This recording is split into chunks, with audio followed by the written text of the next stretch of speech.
behalf of Amrita School of Arts and Sciences, Amrita Vishwavidyapeetham, Kochi, let me welcome you all to the final day of Celebrates 100, an auspicious occasion of paying tribute to the master filmmaker Mr. Satyajith Ray on his birth centenary. This is an initiative by the Department of Visual Media and Communications and the English Language and Literature of this prestigious institution. Mr. Satyajith Ray, the face of Indian cinema and the legendary filmmaker of all time, who worked prominently in the Bengali films, his movies are considered as the evergreen classics which mainly focused on the Hindu orthodoxy and feudal values. Mr. Ray made his directorial debut in 1955 with the epic drama film Padir Panchali. He has directed 36 films, including feature films, documentaries, and short films, and authored several short stories and novels, primarily for young children and teenagers. Mr. Ray has received numerous awards and honors.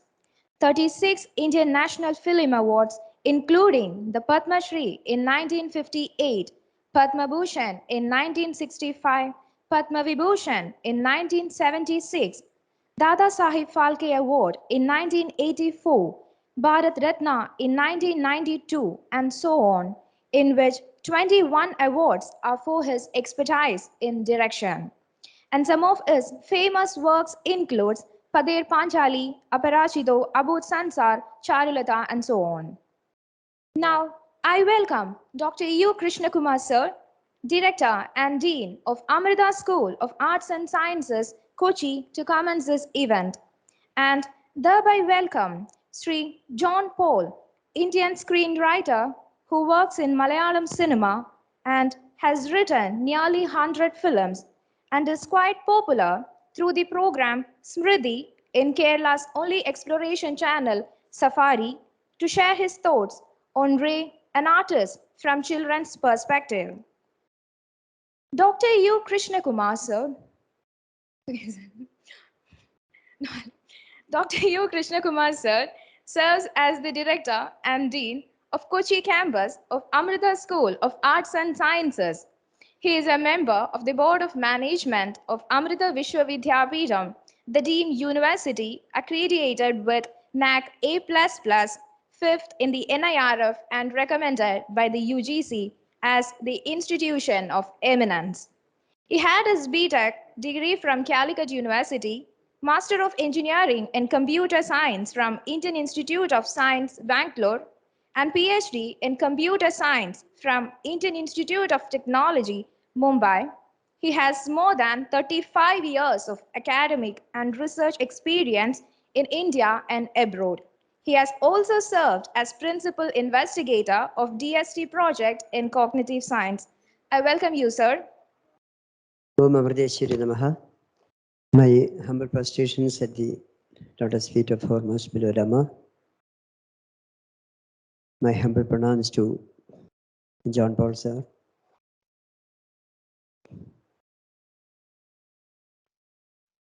Today I would prefer to sit here and talk. Before giving at least a brief profile about John Paul sir, I remember way back in 2000, sometime in 2003, when we started the MSc Visual Communication under the Cochin University of Science and Technology. There were about 24 students, and that is the only visual media course in the whole campus. Campus is not here, that is in Kallur. Just a 30 cents plot and a single building, almost you can say 1/10 of the size of the whole buildings here. So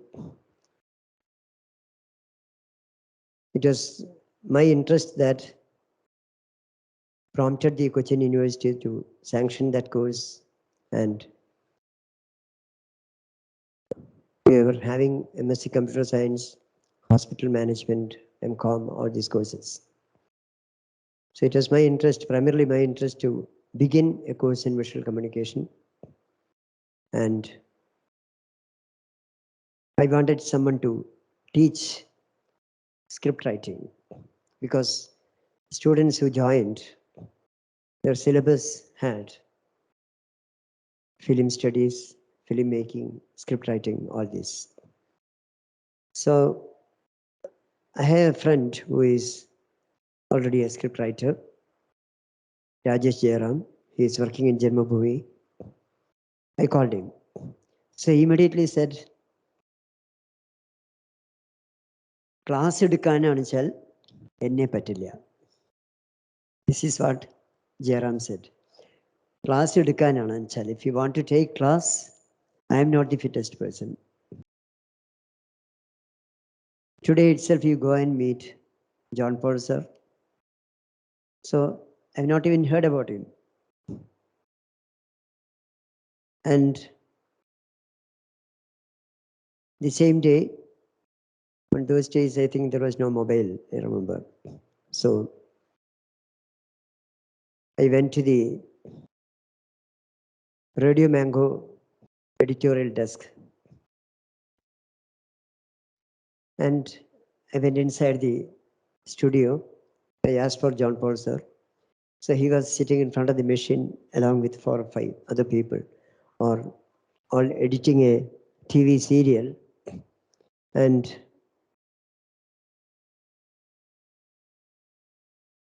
that is the first meeting with John Paul sir. There actually, it is not a meeting. It was building a relationship. From then onwards, till about 4 or 5 years back, 5 years അല്ല, 8 കൊല്ലമായി അല്ലേ treatment തുടങ്ങിയത്? Treatment 7-8 കൊല്ലമായി. 2008, somewhere around 2000, even 2008 probably, I don't remember exactly. He had to undergo a major surgery in Amrita Hospital, and after that he has not been coming here because of the difficulty in coming here, difficulty in traveling, all this. But he is still active, extremely active. He is guiding, I don't know how many people he has guided in script writing. So it is a passion for him. Teaching is a passion for him. Writing is a passion for him. And script writing, quite obviously. So you might wonder whether he must be having an educational background of literature. No. That is the beauty. He had his pre-degree in economics, BA economics, MA economics, all in Maharaja's College. And he went to do writing. For that, he had cultivated one primary quality which any writer should have: reading, understanding. Not just reading, understanding, assimilating. That was there with him ever since he was born. And it is through John Paul sir that we had the classes of KG George sir. I just cannot forget his classes in direction. So John Paul sir had played a very pivotal role in laying the foundation for the academic activities of a department which has grown, you can say, beyond limits, even now growing. And I was telling him, now there are about 15 to 17 PhD scholars here. That shows the department is ever growing. When you say the number of research scholars are growing, that's an indication that the academics is growing in any place, whether it be a school, college, or university, or whatever, even in industry. So Now the department has grown. Still, all these years, even while he is not going out too much for taking class and holding sessions, I have kept such a good relationship with John Paul sir. So when the suggestion came on the Satyajith film, the birth anniversary observation, I immediately told him one session should be by John Paul sir. I will contact him directly and find out his time slot. So I directly called him. He readily agreed to come. And the first thing what I told him was, so the topic of discussion you can fix. You can fix the topic of discussion. I don't want to fix the topic of discussion. Then immediately it came the reply. Immediate reply came. You know one aspect of Satyajith Ray? It is from an artist that he grew into a filmmaker. And the children's perspective. Seminary. Seminary.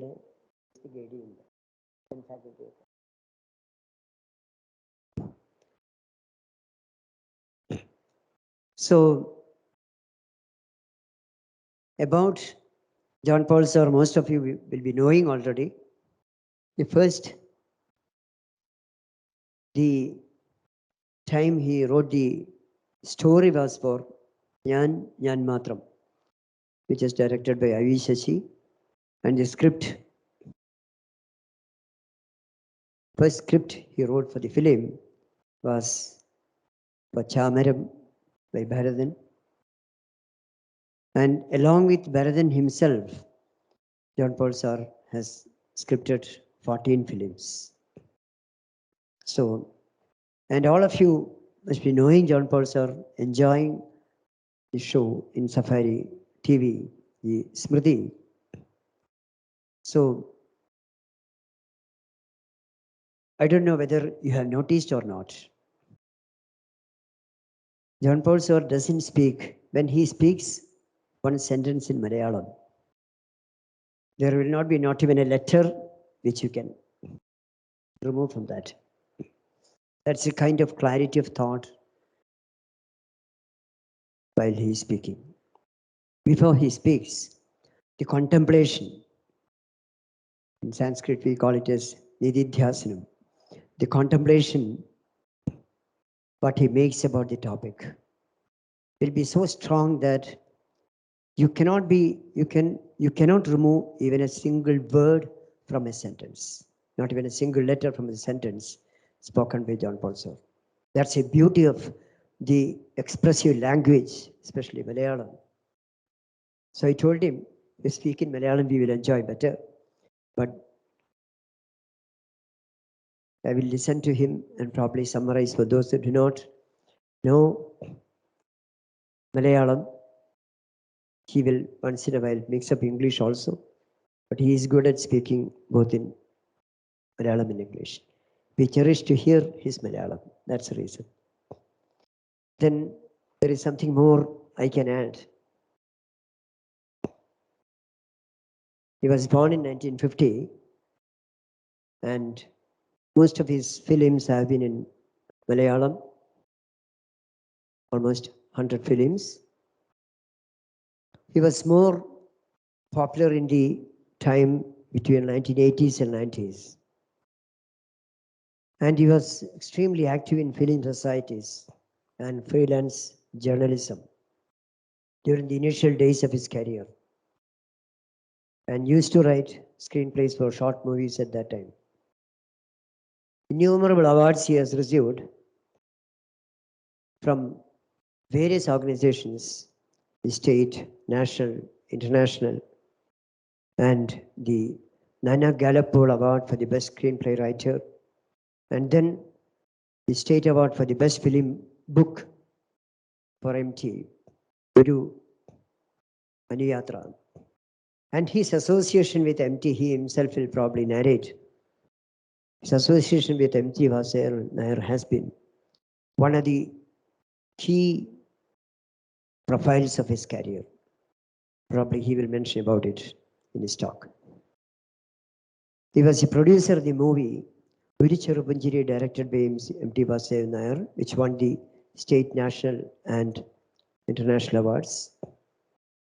Also, he has been doing a lot of work among the people who are working for the films. Always when he comes here, when we used to talk each other, he just doesn't stick his, the conversation, limit his conversation just to few films, direction, script writing, all these kinds of things. He goes out all the way down to the level of the light boy to the producer. The kind of compassion he has imbibed and practiced in life for the welfare of everyone involved in the film. And there is no doubt he was the founder general secretary of the MACTA, which is an association for film technicians. Remember, it's an association for film technicians. Even director is a technician, technically. And he had just experimented probably. He acted in Malayalam film, care of Saira Bhanu, along with Manju Warrier. And some of his works include Chamaram, Vidaparayum Mumbai, Yatra, and so on. And there is no more to speak about John Paul sir, but it is better to experience John Paul sir than speaking too much about him. This is what I would like to tell about him and the kind of holistic relationship he has been keeping with this institution is beyond words. And whenever I have something to discuss with him with regard to films, course, etc. Even today morning he was discussing something about the strategic changes what we can make in the when you teach filmmaking and film studies. He was mentioning about it even today morning to me. Because as a dean of the Faculty of Arts, I'll be able to take the initiative for that. I admire his comments and opinions because it comes from right from within his inner wisdom and the contemplation. So with these words, I profusely thank John Paul sir for having come here. This is second time he is taking class here in this hall. Way back in 2003, he took classes here. This was not a small seminar hall like this here. It was just a small classroom. Many film veterans have taken class here in this particular hall, this particular classroom. It was actually 2 classrooms. So many film veterans have come and taken class here. So he remembered, even I did not remember that. He remembered it when he came here. So with these words, my humble pranams to John Paul sir, and I request him to take over. എൻ്റെ വിനീത പ്രണാമം John Paul സാറിന്. വളരെ കാലത്തിന് ശേഷമാണ് ഞാൻ നേരിട്ട് കാണുന്നത്. അവസാനം കണ്ടത് എൻ്റെ ഓർമ്മ ശരിയാണെന്ന് വെച്ചാൽ 2-3 കൊല്ലം മുമ്പേ ഒരു കവി ഉണ്ണികൃഷ്ണൻ്റെ ഉണ്ണികൃഷ്ണനല്ലേ പുസ്തക പ്രകാശനത്തിന് അല്ലേ പോയിന്റ് ഉണ്ണികൃഷ്ണൻ അദ്ദേഹത്തിൻ്റെ മകൾ കൂടെ PhD ചെയ്തിരുന്നു. PhD കഴിഞ്ഞു. കഴിയാറായി അല്ലേ? മീരയുടെ കഴിഞ്ഞു? കഴിഞ്ഞില്ല. ഓക്കെ. സോ ആ ചടങ്ങിനാണ് ജോൺ പോൾ സാറിനെ ഞാൻ അവസാനമായിട്ട് കാണുന്നത്. പിന്നീട് നേരിട്ട് കണ്ടിട്ടില്ല. So I request him to take over. And he has all the freedom to talk in Malayalam, English or Manglish or whatever. I'm sure. Respected Dr. Krishnan Kumar and dear members of the teaching staff and my dear students. I could have talked in English, but I was not given an advance information that my talk should be in English. So I have conceived my stream of mindscape in my language, that is Malayalam. I can speak in both languages, but having conceived the stream of mindscape in one language, if I shift it. It will be a little like translation, which I don't want to. So those who are not able to follow Malayalam very closely should bear with me. I think Dr. Krishnamar, he has already promised that he will translate the gist of the talks in intervals in between. കൃഷ്ണമാർ sir ആദ്യം സൂചിപ്പിച്ചതുപോലെ 2003 ഒരു പ്രഭാതത്തിൽ ഈ class മുറിയിൽ വെച്ചാണ് ഞാൻ ആദ്യമായി പഠിപ്പിക്കുക എന്ന കർമ്മം ചെയ്തു തുടങ്ങുന്നത്. അദ്ദേഹം എൻ്റെ സുഹൃത്ത് രാജേഷ് ജയറാമിനെ കൂട്ടിക്കൊണ്ട് എന്നെ കാണാൻ വന്ന് ആവശ്യപ്പെട്ടത് ഇവിടെ സ്ക്രീൻ പ്ലേ സംബന്ധമായ ക്ലാസ്സുകൾ എടുക്കണമെന്നാണ്. ഈ ക്ലാസ്സുകൾ എടുക്കണമെന്ന വാക്ക് തന്നെ എന്നെ അമ്പരപ്പിച്ചിരുന്നു. Because I never knew that there was a teacher in me. And I still believe that there is no teacher in me. Because അധ്യാപനത്തെക്കുറിച്ചുള്ള ഒരു എന്താണ് പറയുക, ലക്ഷണമൊത്ത നിർവചനം നിർവഹിക്കാൻ പ്രാപ്തനല്ല ഞാൻ. I can only share. I cannot teach. I cannot sermon. Because ഞാൻ cinema സംബന്ധമായി ഒന്നും ഒരു ക്ലാസ് മുറിയിലും പോയി പഠിച്ചിട്ടില്ല. ഇപ്പോൾ ഇവിടെ പഠിപ്പിക്കേണ്ടി വന്നു. ഇവിടെ പഠിപ്പിക്കാൻ വേണ്ടി ആദ്യത്തെ ദിവസം വന്നപ്പോൾ സിലബസ് എടുത്ത് എനിക്ക് തന്നു. വായിച്ചു നോക്കിയപ്പോൾ ഞാൻ ആകെ അമ്പരന്ന് പോയി. അതിൽ പറഞ്ഞതൊന്നും എനിക്കറിയില്ല. സോ ഞാൻ ആദ്യം ഓടിച്ചെന്നത് എൻ്റെ ഏറ്റവും പ്രിയപ്പെട്ട സുഹൃത്ത് സംവിധായകൻ KG ജോർജിൻ്റെ അടുത്താണ്. അദ്ദേഹം സദസ്സിൻ്റെ that's very simple John Paul. You just speak out what you picked up while you were doing films. ഇത് സയൻസ് പോലെയോ മറ്റ് വിഷയങ്ങൾ പോലെയോ അല്ല. എഴുതപ്പെട്ട തിയറികളിൽ നിന്ന് ഉണർന്നു വന്ന കലാമാധ്യമമല്ല.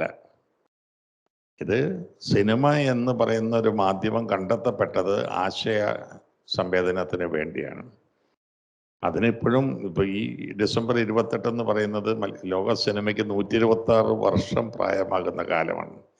126 years is not even infancy for a medium of expression.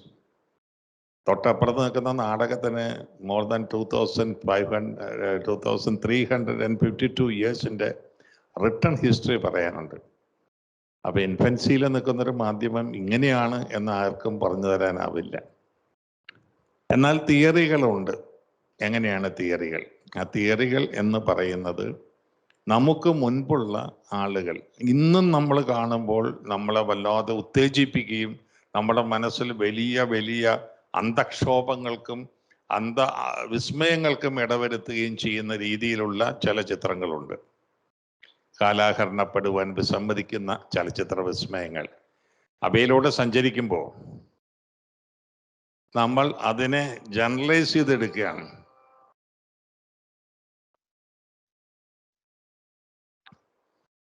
സാമാന്യവൽക്കരിച്ച് അതിൽ നിന്നും ഗുരുക്കന്മാർ ഇത്തരം സന്ദർഭങ്ങളിൽ എങ്ങനെയാണ് ആ നിമിഷങ്ങളെ പോർട്രേ ചെയ്തത്, ദൃശ്യവൽക്കരിച്ചത് എന്നുള്ളതിനെ അടിസ്ഥാനമാക്കിയിട്ട് നമ്മൾ ചില പ്രിൻസിപ്പിൾസ് എഴുതി വയ്ക്കുകയാണ്. അവയാണ് സിനിമ എന്ന മാധ്യമത്തെ സംബന്ധിച്ചിടത്തോളമുള്ള തിയറീസ്. ഈ നിയമങ്ങളെല്ലാം ലംഘിക്കപ്പെടുവാനുള്ളതാണ്. എങ്ങനെ ലംഘിക്കാമെന്നുള്ളതാണ് പ്രധാനം. You must learn it, you must try to follow it, then violate it. എന്തിനു വേണ്ടി വയലേറ്റ് ചെയ്യാം?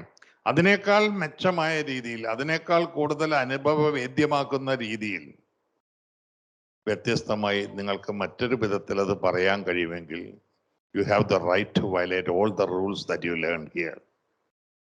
പക്ഷെ അത് ഫലപ്രാപ്തിയിലുണ്ടാകുന്നു. അത് കാണുന്നവനെ ഏറ്റു പറയണം അവൻ്റെ അനുഭവ സാക്ഷ്യം കൊണ്ട്.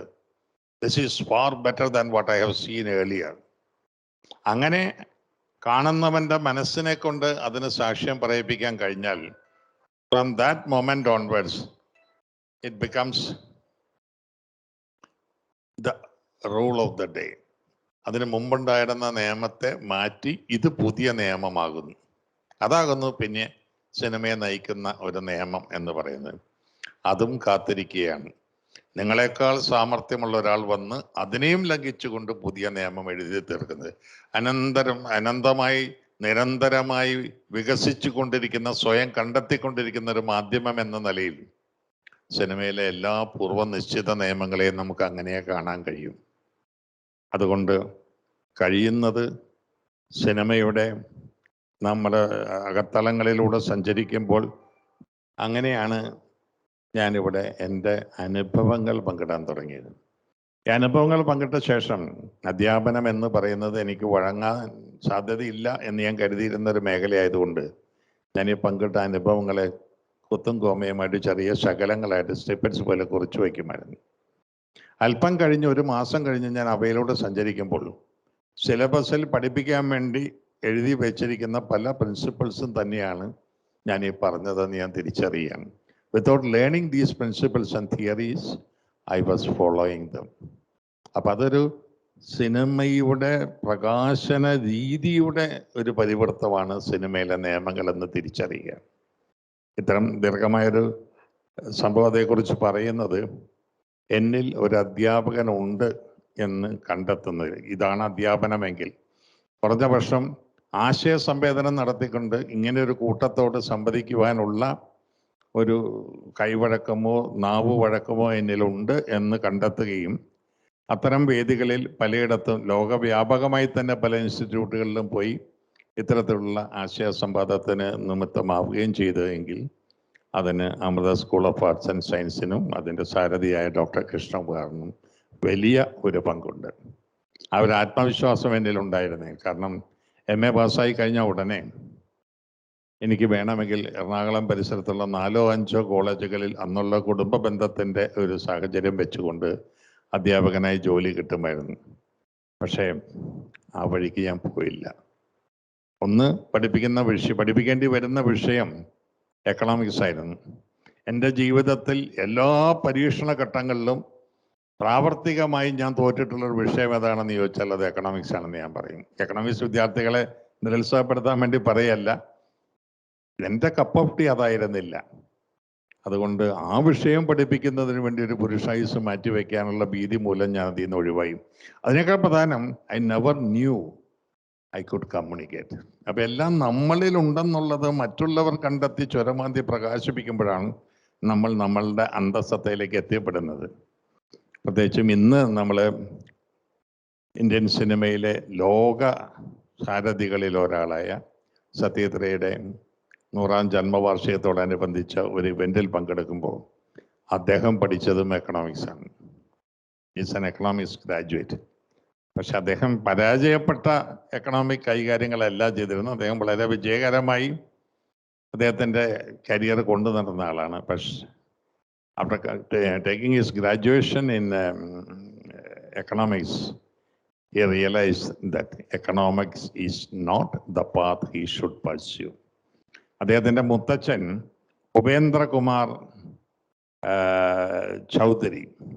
ഉപേന്ദ്രകുമാർ കിഷോർ ചൗധരി, ആ ഒരു കാലഘട്ടത്തിലെ രവീന്ദ്രനാഥ ടാഗോറിൻ്റെ ഏറ്റവും അടുത്ത സുഹൃത്തും കവിയും ചിത്രകാരനും സാമൂഹ്യ നവോത്ഥാന പ്രവർത്തകനുമായിരുന്നു. അദ്ദേഹത്തിൻ്റെ അച്ഛൻ സുകുമാർ റോയ് മനോഹരമായി സംഗീതം ആലപിക്കുന്ന ഒരു സംഗീതാചാര്യനും കവിയും ചിത്രകാരനുമായിരുന്നു. പക്ഷേ സത്യത്രയ്ക്ക് ഏതാണ്ട് ബാല്യം കഴിയുന്നതിന് മുമ്പ് ഇവർ രണ്ടുപേരും നഷ്ടപ്പെട്ടു. അമ്മ വളരെ കഷ്ടപ്പെട്ട് അരിഷ്ടിച്ചാണ് മകനെ പഠിപ്പിച്ച് ഡിഗ്രി എടുപ്പിച്ചത്. സ്വാഭാവികയും അന്നത്തെ ബന്ധങ്ങൾ വെച്ചുകൊണ്ട് എവിടെയെങ്കിലും ഈ ഒരു BA എക്കണോമിക്സിൻ്റെ തണലിൽ ഒരു ഉദ്യോഗത്തിലേക്ക് മകൻ ചെന്ന് കയറും, അതൊരു ആശ്രയമാകുമെന്ന് അമ്മ കരുതുമ്പോഴാണ് അമ്മയുടെ മുമ്പിൽ ചെന്ന് മകൻ പറയുന്നത്, എനിക്ക് പഠിക്കേണ്ടത് കലയാണ്. അങ്ങനെ മുത്തച്ഛൻ്റെ സ്നേഹ സൗഹൃദങ്ങളുടെ തണലിലാണ് ശാന്തി നികേതനിൽ മഹാകവി രവീന്ദ്രനാഥ ടാഗോറിൻ്റെ വലിയ തണലിൻ്റെ കീഴിൽ അദ്ദേഹം വിദ്യാർത്ഥിയായി ചേർന്ന് അവിടെ സംഗീതവും ചിത്രകലയും അഭ്യസിക്കുന്നു. അത് കഴിഞ്ഞ് അദ്ദേഹത്തിന് കൽക്കട്ട ബേസ്ഡ് ആയിട്ടുള്ള ഒരു സ്ഥാപനത്തിൽ ജൂനിയർ വിഷ്വലൈസറായിട്ട് ജോലി കിട്ടി. DJ ക്രാമേഴ്സ് എന്ന് പറയുന്ന, it is A London based company. അങ്ങനെ ജോലി ചെയ്തുകൊണ്ടിരിക്കുമ്പോൾ ചിത്രകലയുമായിട്ടുള്ള ബന്ധത്തെ അദ്ദേഹത്തിന് അതിൽ പ്രയോജനപ്പെടുത്തുവാൻ കഴിഞ്ഞു. അദ്ദേഹം തന്നെ എഴുതിയിട്ടുള്ള ഒരു ലേഖനത്തിൽ പറഞ്ഞിട്ടുള്ളത്, എത്രയും പെട്ടെന്ന് ഞാനൊരു ഉദ്യോഗം നേടി കുടുംബത്തിൻ്റെ ബുദ്ധിമുട്ടുകളുടെ പങ്കാളിത്തം ഏറ്റെടുക്കുമെന്ന് കരുതി സ്വപ്നം കണ്ടിരുന്ന അമ്മയുടെ മുമ്പിൽ ഒരു കൊച്ചു കുട്ടി ഒരു കളിക്കോപ്പിന് വേണ്ടി കൊതിച്ച് കെഞ്ചുന്നത് പോലെ ചെന്ന് നിന്നിട്ടാണ് ഞാൻ പറഞ്ഞത്, എനിക്ക് എക്കണോമിക്സ് വേണ്ട, അതുകൊണ്ട് കിട്ടുന്ന ജോലി വേണ്ട, എനിക്ക് ചിത്രം വരയ്ക്കാൻ പഠിക്കണം, പാട്ടിൻ്റെ പാട്ട് പഠിക്കാൻ പോകണം, അതിനുവേണ്ടി ഇനി ഒന്നേന്ന് തുടങ്ങണം പഠിത്തമെന്ന് പറയുമ്പോൾ എൻ്റെ മനസ്സിൽ ആ പ്രായത്തിലും നിളങ്ങി നിന്നിരുന്ന ഒരു ബാല്യസഹജമായ നിഷ്കളങ്കത അമ്മയ്ക്ക് ബോധ്യപ്പെട്ടു. അതിലെ സത്യത്തിൻ്റെ ഒരു ദാഹം അമ്മയുടെ മനസ്സിൽ സ്ഫുരിച്ചു വെളിവായി വന്നു എന്നുള്ളത് കൊണ്ടാണ് അമ്മ എല്ലാ പ്രതിസന്ധികളെയും അതിലംഘിച്ചുകൊണ്ട് എന്നെ അതിന് പറഞ്ഞു വിട്ടത്. ആ മനസ്സ് സത്യത്തിനെ ഒരിക്കലും നഷ്ടപ്പെടുത്തിയിരുന്നില്ല. അദ്ദേഹം ബംഗാളി സാഹിത്യത്തിലെ ബാല സാഹിത്യ ശാഖയിലെ ഇന്നും ഏറ്റവും പ്രകൃഷ്ടനായ എഴുത്തുകാരുടെ കൂട്ടത്തിൽ ഒന്നാം നിരക്കാരനായി അറിയപ്പെടുന്ന ഒരു എഴുത്തുകാരനാണ്. He's a man of literature. His field was children's literature, and he's still one of the most leading writers in that particular strata of literature. അദ്ദേഹം ഈ ക്രാമർ കമ്പനിയിലെ ജോലി തുടരുന്നതോടൊപ്പം തന്നെ ചില വാരികകൾക്ക് വേണ്ടി ഇല്ലസ്ട്രേഷൻസ് ചെയ്യുമായിരുന്നു. അതിൽ സന്ദേശം എന്ന് പറയുന്ന ഒരു കുട്ടികളുടെ മാസികയിൽ he started drawing a picture story, ചിത്രകഥ. അത് വിഭൂതിഭൂഷൺ ബന്ദോപാധ്യായ എന്ന് പറയുന്ന ആ കാലഘട്ടത്തിലെ ബംഗാളിലെ ഏറ്റവും വലിയ ഒരു സാഹിത്യകാരൻ്റെ വളരെ പ്രസിദ്ധമായ ഒരു നോവലിനെ, പാത്തേർ പഞ്ചാലി എന്നാണ് ആ നോവലിൻ്റെ പേര്, കുട്ടികൾക്ക് വേണ്ട ഒരു മാസികയിലെ കുട്ടികൾക്ക് രസിക്കുന്ന രീതിയിലുള്ള ചിത്രകഥയായിട്ട് വരയ്ക്കുവാനാണ് അദ്ദേഹം നിയുക്തനായത്. which he did very sincerely with passion. അവിടെയും കുട്ടിയുടെ മനസ്സുകൊണ്ട് മുതിർന്നവരുടെ ലോകത്തെ കാണാനും കുട്ടി കാണുമ്പോൾ ആ മനസ്സിൽ മുതിർന്നവരുടെ ലോകവും ഈ സമൂഹവും ഏൽപ്പിക്കുന്ന നിഴൽപ്പാടുകളെ രേഖപ്പെടുത്താനുമാണ് സത്യത്രയുടെ മനസ്സ്.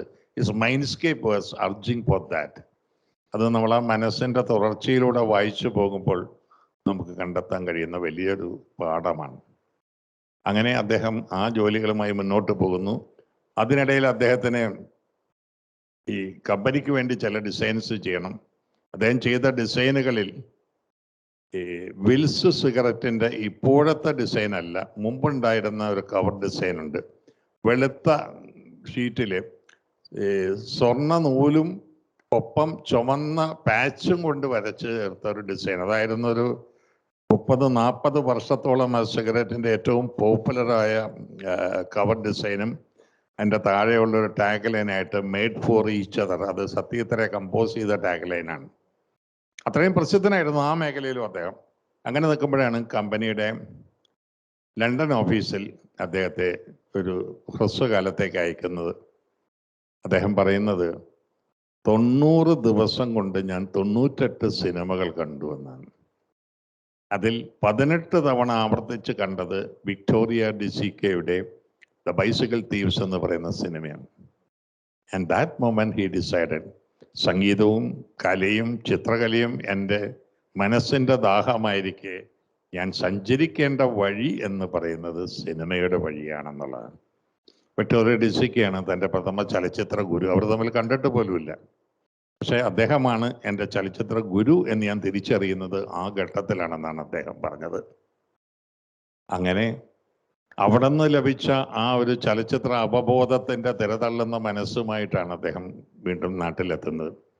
മറ്റു 2 വിദേശ ചലച്ചിത്രകാരന്മാർ കൂടി അദ്ദേഹത്തിലേക്ക് തങ്ങളുടെ സ്വാധീന വർഷം ചൊരിഞ്ഞിടുന്നതിന് വേണ്ടി കാലം കരുതി വെച്ചിട്ടുണ്ടായിരുന്നു. ഒന്ന് ജോൺ ഹൂസ്റ്റൺ എന്നു പേരുള്ള ഒരു ഇന്റർനാഷണലി റിനോൺഡ് അക്കാഡമി അവാർഡ് വിന്നറായ ഫിലിം മേക്കറാണ്.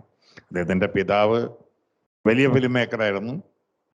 അദ്ദേഹത്തിൻ്റെ സഹോദരി വലിയ ഓസ്കാർ അവാർഡ് നേടിയിട്ടുള്ള ആക്ട്രസ് കം ഫിലിം മേക്കറായിരുന്നു.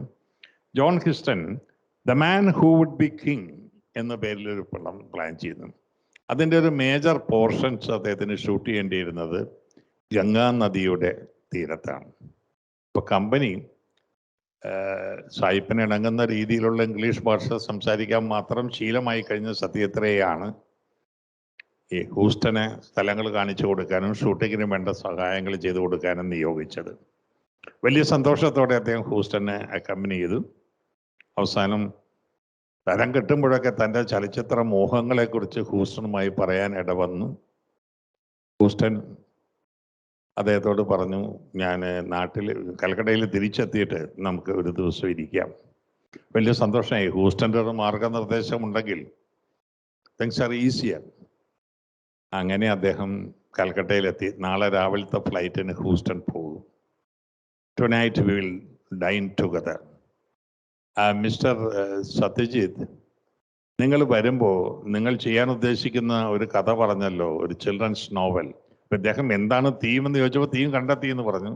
ഏതാണ് തീമെന്ന് ചോദിച്ചപ്പോൾ പാത്തേർ പഞ്ചാലിയുടെ നോവലിസ്റ്റിൻ്റെ ആ നോവലാണ് സിനിമയാക്കുന്നതെന്ന് പറഞ്ഞു. അപ്പം അത്രയും കാര്യങ്ങൾ തീർച്ചപ്പെടുത്തിയിരിക്കുന്നു എന്ന് പറഞ്ഞില്ലെങ്കിൽ അദ്ദേഹം വെൽക്കം ചെയ്തില്ലെങ്കിലോ എന്ന് കരുതി അല്പം സാഹസപ്പെട്ട് കയറി പറഞ്ഞതാണ്. അപ്പം അതിൻ്റെ സ്റ്റോറി ബോർഡ് വരുമ്പോൾ ഒന്ന് കൊണ്ടുവരൂ. Will discuss based on that. സത്യത്തിൻ്റെ അവസ്ഥ എന്ന് പറഞ്ഞാൽ സ്റ്റോറി ബോർഡ് എന്താണെന്ന് അദ്ദേഹത്തിന് അറിഞ്ഞുകൂടാ.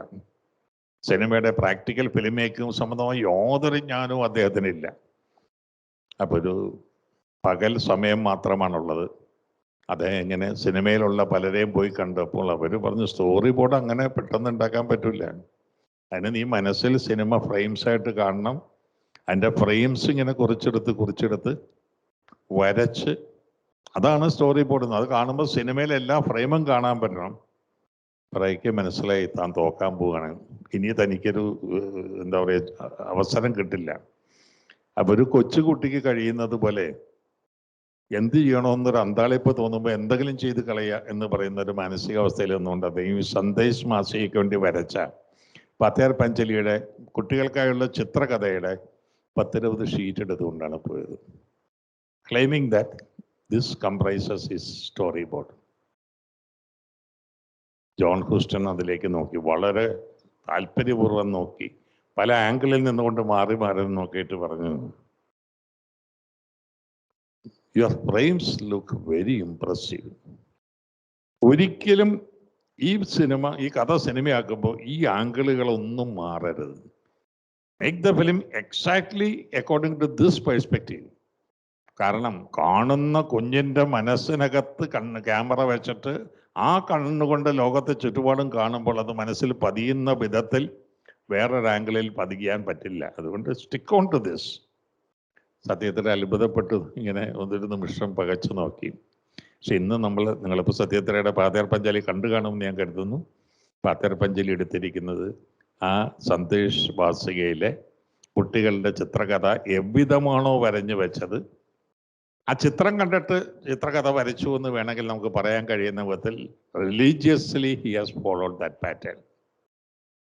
അത് കഴിഞ്ഞ് അതോടെ ആത്മവിശ്വാസമായി. Huston wished him best and ആത്മവിശ്വാസമായി. പിന്നെ ഇതിനു വേണ്ടി ധനസമാഹരണം. അന്നത്തെ ബംഗാളി സിനിമയിലൊന്നും ഇന്ന് പോലും ഇത്തരം പടങ്ങൾ നിർമ്മിക്കാൻ അവിടെ ധനസഹായം കിട്ടില്ല. അപ്പം അദ്ദേഹം വളരെ കഷ്ടപ്പെട്ട് അവിടെ നിന്ന് ഇവിടെ നിന്നും അദ്ദേഹത്തിൻ്റെ കയ്യിലുള്ള പണം, ഭാര്യയുടെ കയ്യിലുള്ള പണം, ഭാര്യ എന്ന് പറയുന്ന ബിജോയ് ഇദ്ദേഹത്തിൻ്റെ കസിനും ദീർഘനാളത്തെ പ്രണയത്തിന് ശേഷം ജീവിത പങ്കാളിയുമാക്കിയ ആളാണ്. ചിദാനന്ദ ദാസ് ഗുപ്ത എന്ന് പറയുന്ന അപർണാഥ് സെൻ, 36 ചൗരകിലേനക്കെടുത്ത് അപർണാഥ് സെൻ്റെ അച്ഛനാണ് ചിദാനന്ദ ദാസ് ഗുപ്ത. സൗമേന്ദ്ര റോയ് എന്ന് പറഞ്ഞ ഇദ്ദേഹത്തിൻ്റെ ക്യാമ്പ്. ഇവരെല്ലാവരും അവരുടെ ചെറിയ ചെറിയ ചെല്ലിക്കാശുകൾ കൂട്ടിയെടുത്തിട്ട് ഒരു കുറച്ച് പോർഷൻ ഷൂട്ട് ചെയ്യാമെന്ന് വിചാരിക്കുകയാണ്. അപ്പം അന്ന് ഔട്ട്ഡോർ യൂണിറ്റ് ഒന്ന് they cannot afford to hire an outdoor unit, ഒരു ക്യാമറ. അപ്പം എന്തെങ്കിലും ലൈറ്റ് ആൻഡ് ഷെയ്ഡ് വേണമെങ്കിൽ റിഫ്ലക്റ്റേഴ്സ് വേണം. അപ്പം എല്ലാവരുടെ കയ്യിലും ഭക്ഷണം കഴിക്കാനുള്ള സ്റ്റീൽ പ്ലേറ്റ് ഉണ്ട്. അത് സൂര്യൻ്റെ നേരെ പൊക്കി പിടിച്ചിട്ട് അതിൽ നിന്ന് ബൗൺസ് ചെയ്യുന്ന ലൈറ്റാണ് ഇവർ ഉപയോഗിച്ചിരുന്ന ഏക ടെക്നിക്കൽ സപ്പോർട്ട് എന്ന് പറയുന്നത്. അപ്പോൾ എല്ലാവർക്കും ജോലിയുണ്ട്. Monday to Friday everyone will go to their office. വെള്ളിയാഴ്ച കിട്ടുന്ന ശമ്പളത്തിൻ്റെ ഒരു ഓഹരിയും കൂടെ ചേർത്ത് വേണം ഈ 2 ദിവസത്തെ ഭക്ഷണത്തിൻ്റെ ചിലവ്. So they all assemble before the Chowringhee bus stand. അവിടെ നിന്ന് 36 കിലോമീറ്റർ ദൂരെയുള്ളൊരു സ്ഥലത്ത് പോയി അവിടെ നിന്ന് പിന്നെ 6 കിലോമീറ്ററും കൂടെ നടന്നു പോയിട്ട് വേണം ലൊക്കേഷനിലെത്താൻ. അങ്ങനെ 36 കിലോമീറ്റർ ദൂരം ഡബിൾ ഡെക്കർ ബസ്സിൽ നിന്നും ഇരുന്നും ക്യാമറ ചുമന്നും കൊണ്ട് ഇവർ പോകും. അവിടെ ചെന്ന് ക്യാമറ തോളത്ത് മാറി വെച്ച് കുറച്ചു നേരം റേ ചുമക്കും, കുറച്ചു നേരം സൗമേന്ദ്ര റോയ് ചുമക്കും. അപ്പം ഇതിലേക്ക് നടീനടന്മാരെ തിരഞ്ഞെടുത്തിട്ടുള്ളത് മുഴുവൻ അവിടുത്തെ സ്റ്റേജ് ആക്ടേഴ്സും വഴിയോരത്ത് നിന്ന് കിട്ടിയ കുറേ ആൾക്കാരാണ്, ജസ്റ്റ് റോ ഫേസസ്. അവരെ എല്ലാം ഇതിൽ ആനയിച്ചുകൊണ്ട് പോവുകയാണ്. അപ്പോൾ ചില ഷോട്ട്സ് എടുക്കുമ്പോൾ ഒരു ട്രാക്ക് ആൻഡ് ട്രോളിയുടെ എഫക്റ്റുള്ള 2 ഷോട്ട് എടുത്താൽ കൊള്ളാമെന്ന് തോന്നി. ട്രാക്ക് ആൻഡ് ട്രോളിയൊന്നും വാടക എടുക്കാൻ കാശില്ല. പോകുന്ന വഴിക്കൊരു ചെറിയ നഴ്സിംഗ് ഹോം ഉണ്ട്. അവിടുത്തെ ഡോക്ടറെ ചെന്ന് പരിചയപ്പെട്ടപ്പോൾ ഞാനിരിക്കുന്ന പോലത്തെ ഒരു വീൽ ചെയർ അദ്ദേഹം കടം തരാമെന്ന് പറഞ്ഞു. ഞാൻ ആ വീൽ ചെയറിൽ ക്യാമറാമാനെ ഇരുത്തിക്കൊണ്ട് അങ്ങോട്ടും ഇങ്ങോട്ടും തള്ളിയാണ് ഇന്നും സത്യജിത്തിന്റെ ലോകം അംഗീകരിക്കുന്ന ഏറ്റവും മികച്ച ചിത്രം പത്തേർപ്പാഞ്ചാലിയാണ്. അഫ്ലുവൻസിൻ്റെയും എല്ലാ ആഡംബര ആനുകൂല്യങ്ങളുടെയും നടുക്ക് നിന്നുകൊണ്ട് എടുത്ത ഏത് ചിത്രത്തെക്കാളും പത്തേർപ്പാഞ്ചാലിയിൽ അദ്ദേഹത്തിൻ്റെ ഒരു passion for cinema, this is my first film and this is my next film എന്ന് പറയുന്നതിൻ്റെ ഒരു പനിച്ചൂടുണ്ടല്ലോ, അത് അതിൻ്റെ ഫ്രെയിമിൽ നമുക്ക് കണ്ടെത്താൻ കഴിയും. അങ്ങനെ ചെയ്ത ഒരു സിനിമയാണ് ഈ പറയുന്നത്. അങ്ങനെ പോയി ഷൂട്ട് ചെയ്തപ്പോൾ ഒന്ന് ഇത്രയും പൊക്കത്തിൽ വളർന്നു നിൽക്കുന്ന പുൽനാമ്പുകൾക്കിടയിലൂടെ കുഞ്ഞുങ്ങൾ നടന്നു പോകുന്നു.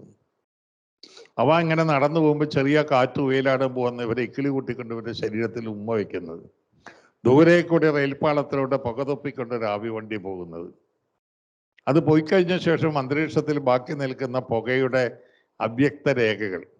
അവിടെ ഒരു ടെലിഫോൺ പോസ്റ്റ്, ആ ടെലിഫോൺ പോസ്റ്റിൽ ചെന്ന് കാതോർത്ത് നിന്ന് നമ്മൾ അതിലൂടെ പോകുന്ന മണിയൊച്ചകൾ ശ്രദ്ധിക്കുന്നത്. ട്രെയിൻ പോയി കഴിഞ്ഞ ശേഷം ഓടി വന്ന് റെയിൽപ്പാളത്തിൽ കാത് ചേർത്ത് വയ്ക്കുമ്പോൾ ഇരുമ്പ് ചക്രം ഇരുമ്പ് പാളത്തിലൂടെ ഉരഞ്ഞുകൊണ്ട് പോകുന്നതിൻ്റെ ഒരു സോർട്ട് ഓഫ് പ്രത്യേകതരം ശബ്ദം. ഇതൊക്കെയാണ് ഷൂട്ട് ചെയ്തത്. ഇനി അവിടെ ഒരു വീക്കെൻഡ് കൂടെ ഷൂട്ട് ചെയ്താൽ ആ പോർഷൻ തീർന്നു. അങ്ങനെ പോയി തിരിച്ചു വന്ന് പിറ്റേ വീക്കെൻഡ് വരുമ്പോൾ ഈ പുൽനാമ്പുകൾ കാണാനില്ല.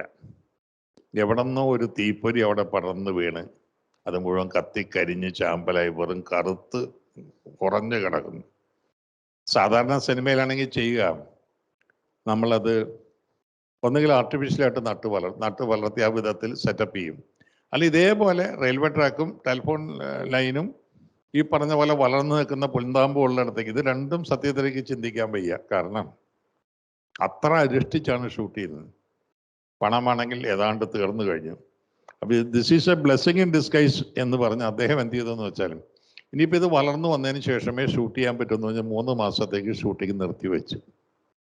അല്ലാതെ ഷൂട്ട് ചെയ്യാൻ പണമില്ല, ഇത് രണ്ടാമത് ചെയ്യാനുള്ള സാമ്പത്തിക ശേഷിയുമില്ല.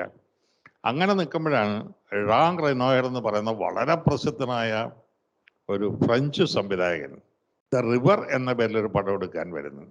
അതിൻ്റെ ചില പോർഷൻസ് ഇന്ത്യയിൽ എടുക്കണം. Again Ray was assign the task of taking him around. അപ്പം പറയുന്ന കൂട്ടത്തിൽ ഞാനൊരു പടം തുടങ്ങി, ഒരു ഷെഡ്യൂൾ കഴിഞ്ഞു, അടുത്ത schedule I'm waiting for the weather to change എന്നൊക്കെ പറഞ്ഞു. പോകുന്നതിന് മുമ്പ് ഴാങ് റെനോയർ സത്യജിത്തിനോട് പറഞ്ഞു, I would love to see a few footage of the rushes you have Sean.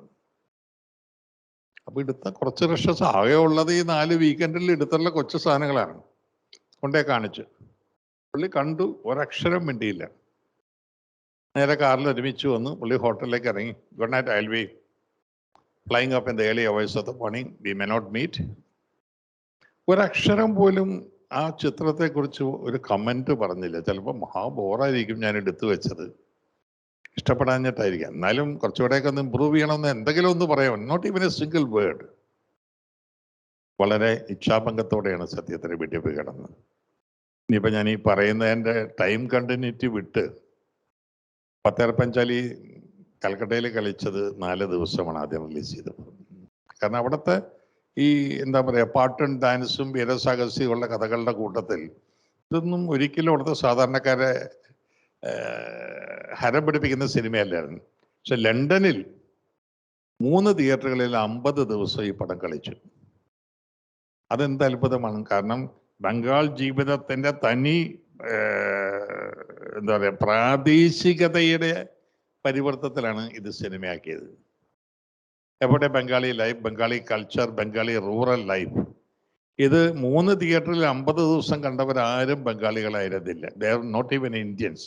A cosmopolitan cross section, universal പബ്ലിക്കിൻ്റെ എല്ലാ രാജ്യങ്ങളിൽ നിന്നും വരുന്നവരുടെ ഒരു ക്രോസ് സെക്ഷനാണ്.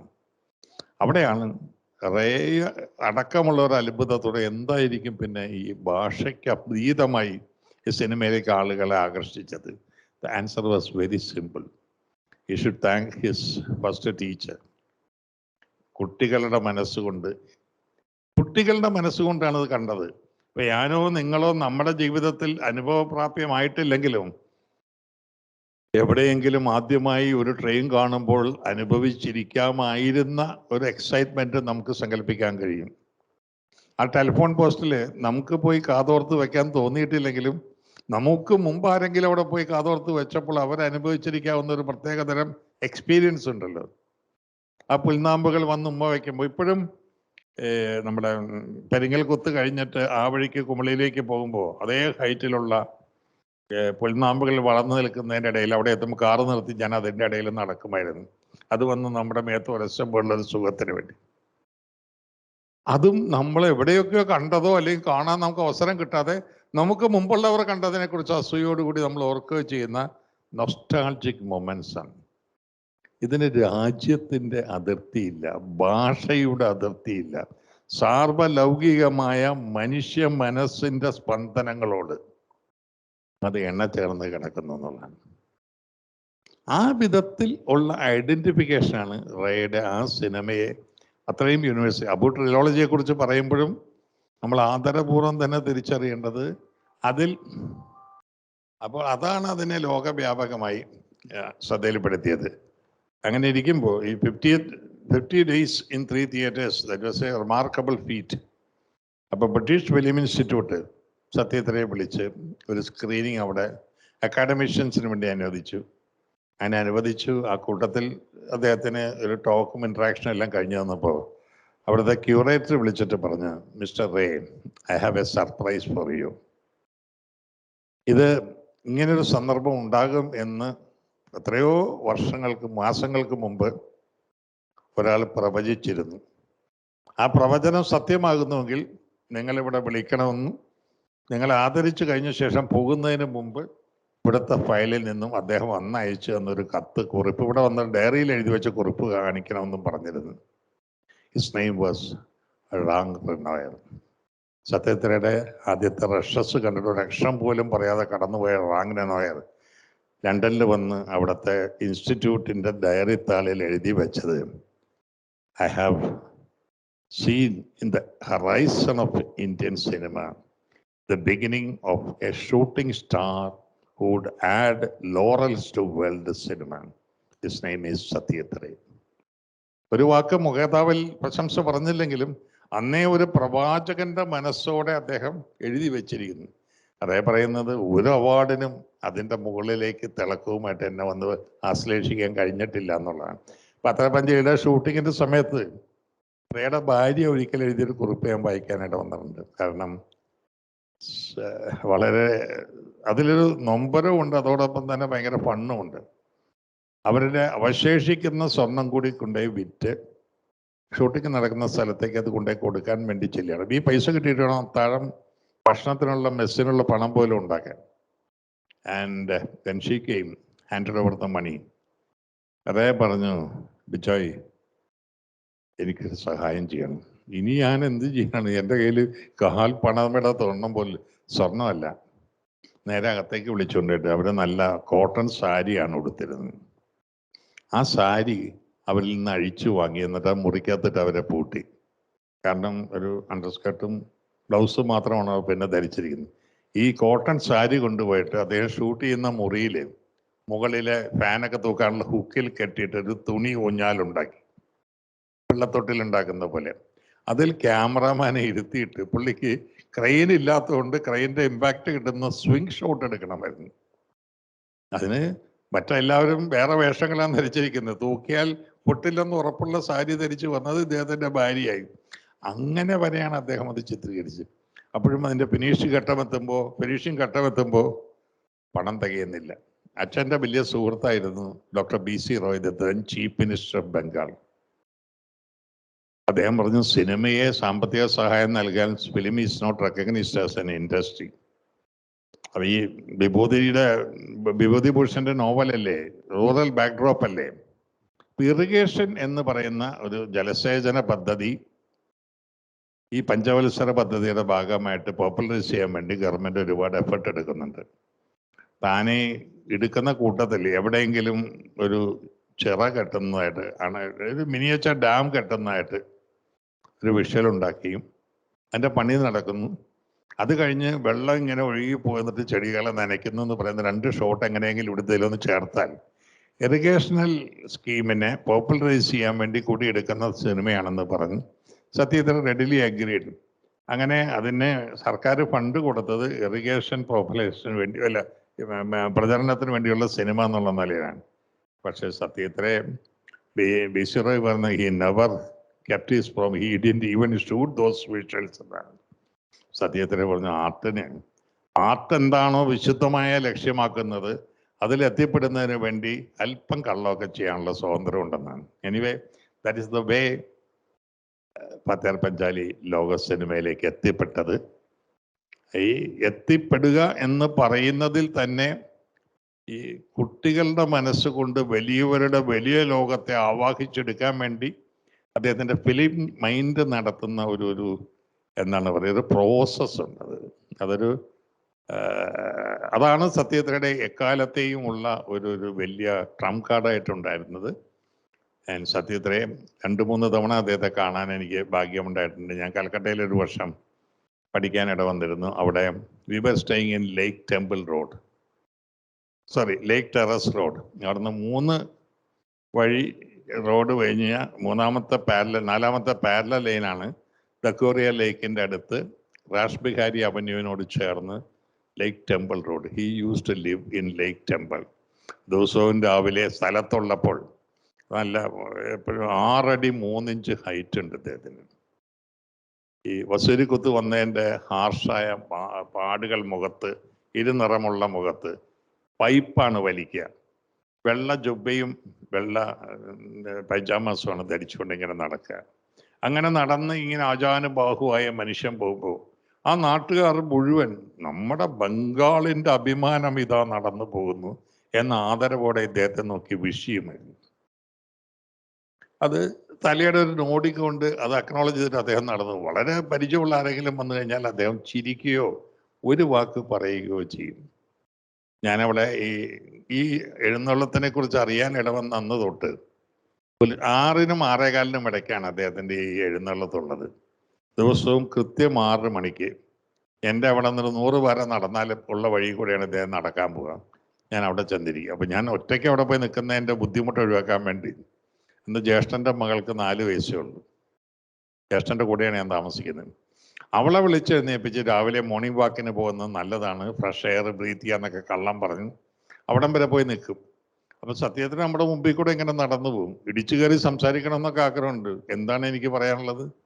I M a student studying for BA എന്ന് പറഞ്ഞുകൊണ്ട് that's not an introduction even. പക്ഷെ എന്നെ ശ്രദ്ധിച്ചിരുന്നില്ല.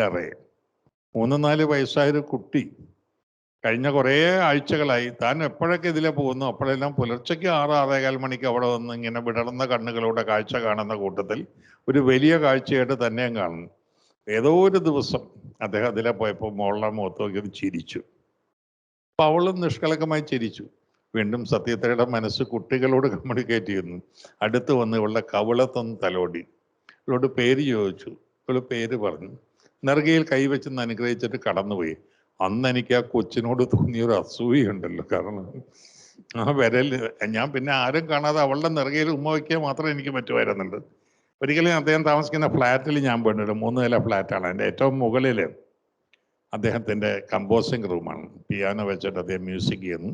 അങ്ങനെ പോയി അല്പനേരം ഒരു 10 മിനിറ്റോളം സംസാരിച്ചിരുന്നു. അപ്പോഴൊക്കെ പറയുന്ന ഓരോ വാക്കിനെ കുറിച്ചുമുള്ള അദ്ദേഹത്തിൻ്റെ കൺവിക്ഷൻ, പ്രിസിഷൻ വളരെ വ്യക്തമായിരുന്നു.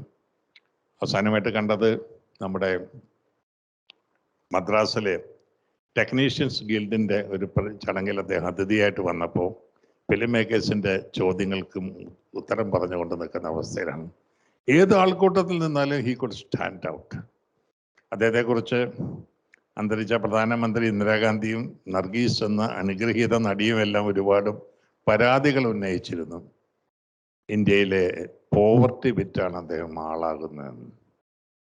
അപ്പം അതിന് അദ്ദേഹം പറഞ്ഞൊരു മറുപടി, പോവർട്ടി ആണോ ഞാൻ വിൽക്കുന്നത് അതോ റിയാലിറ്റി ആണോ എന്നുള്ളത് സ്വയം ചോദിച്ചറിയണം.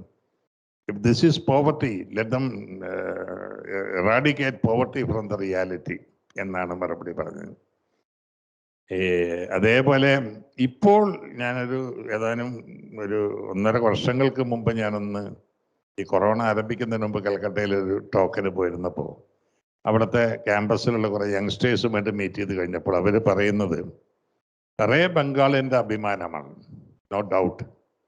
ഞങ്ങളുടെ ഷോക്കേസിൽ വെക്കാവുന്ന ആരെയും മോഹിപ്പിക്കുന്ന ഞങ്ങളുടെ ഏറ്റവും പ്രിയപ്പെട്ട അലങ്കാര വസ്തുവാണ്.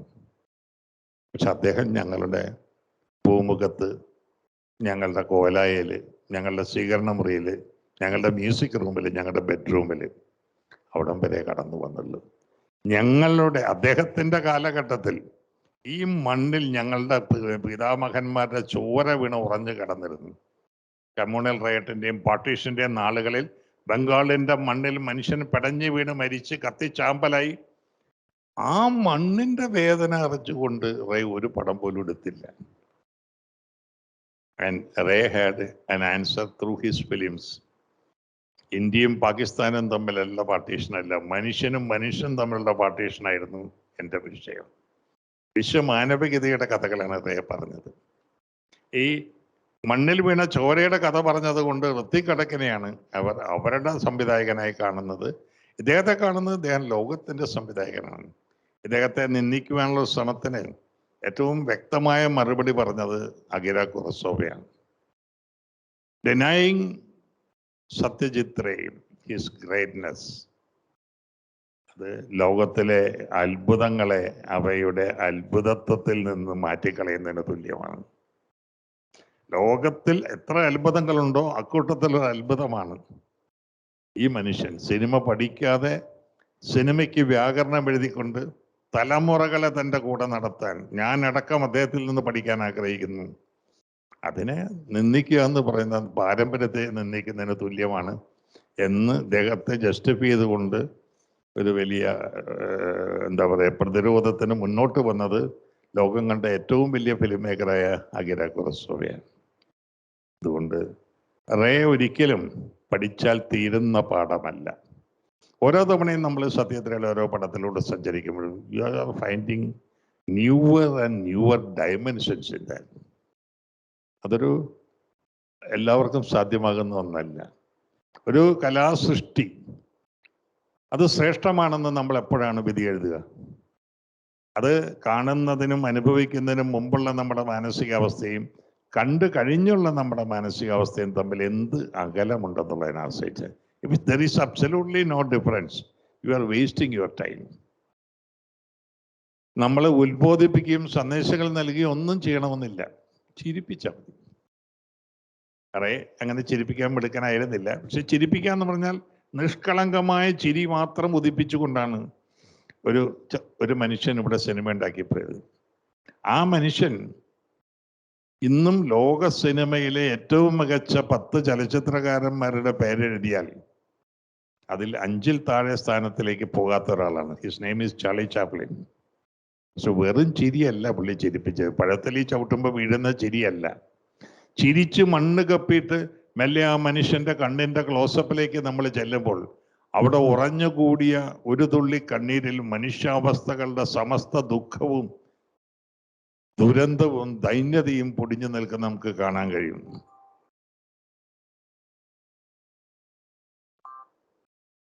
കാണാൻ കഴിയും.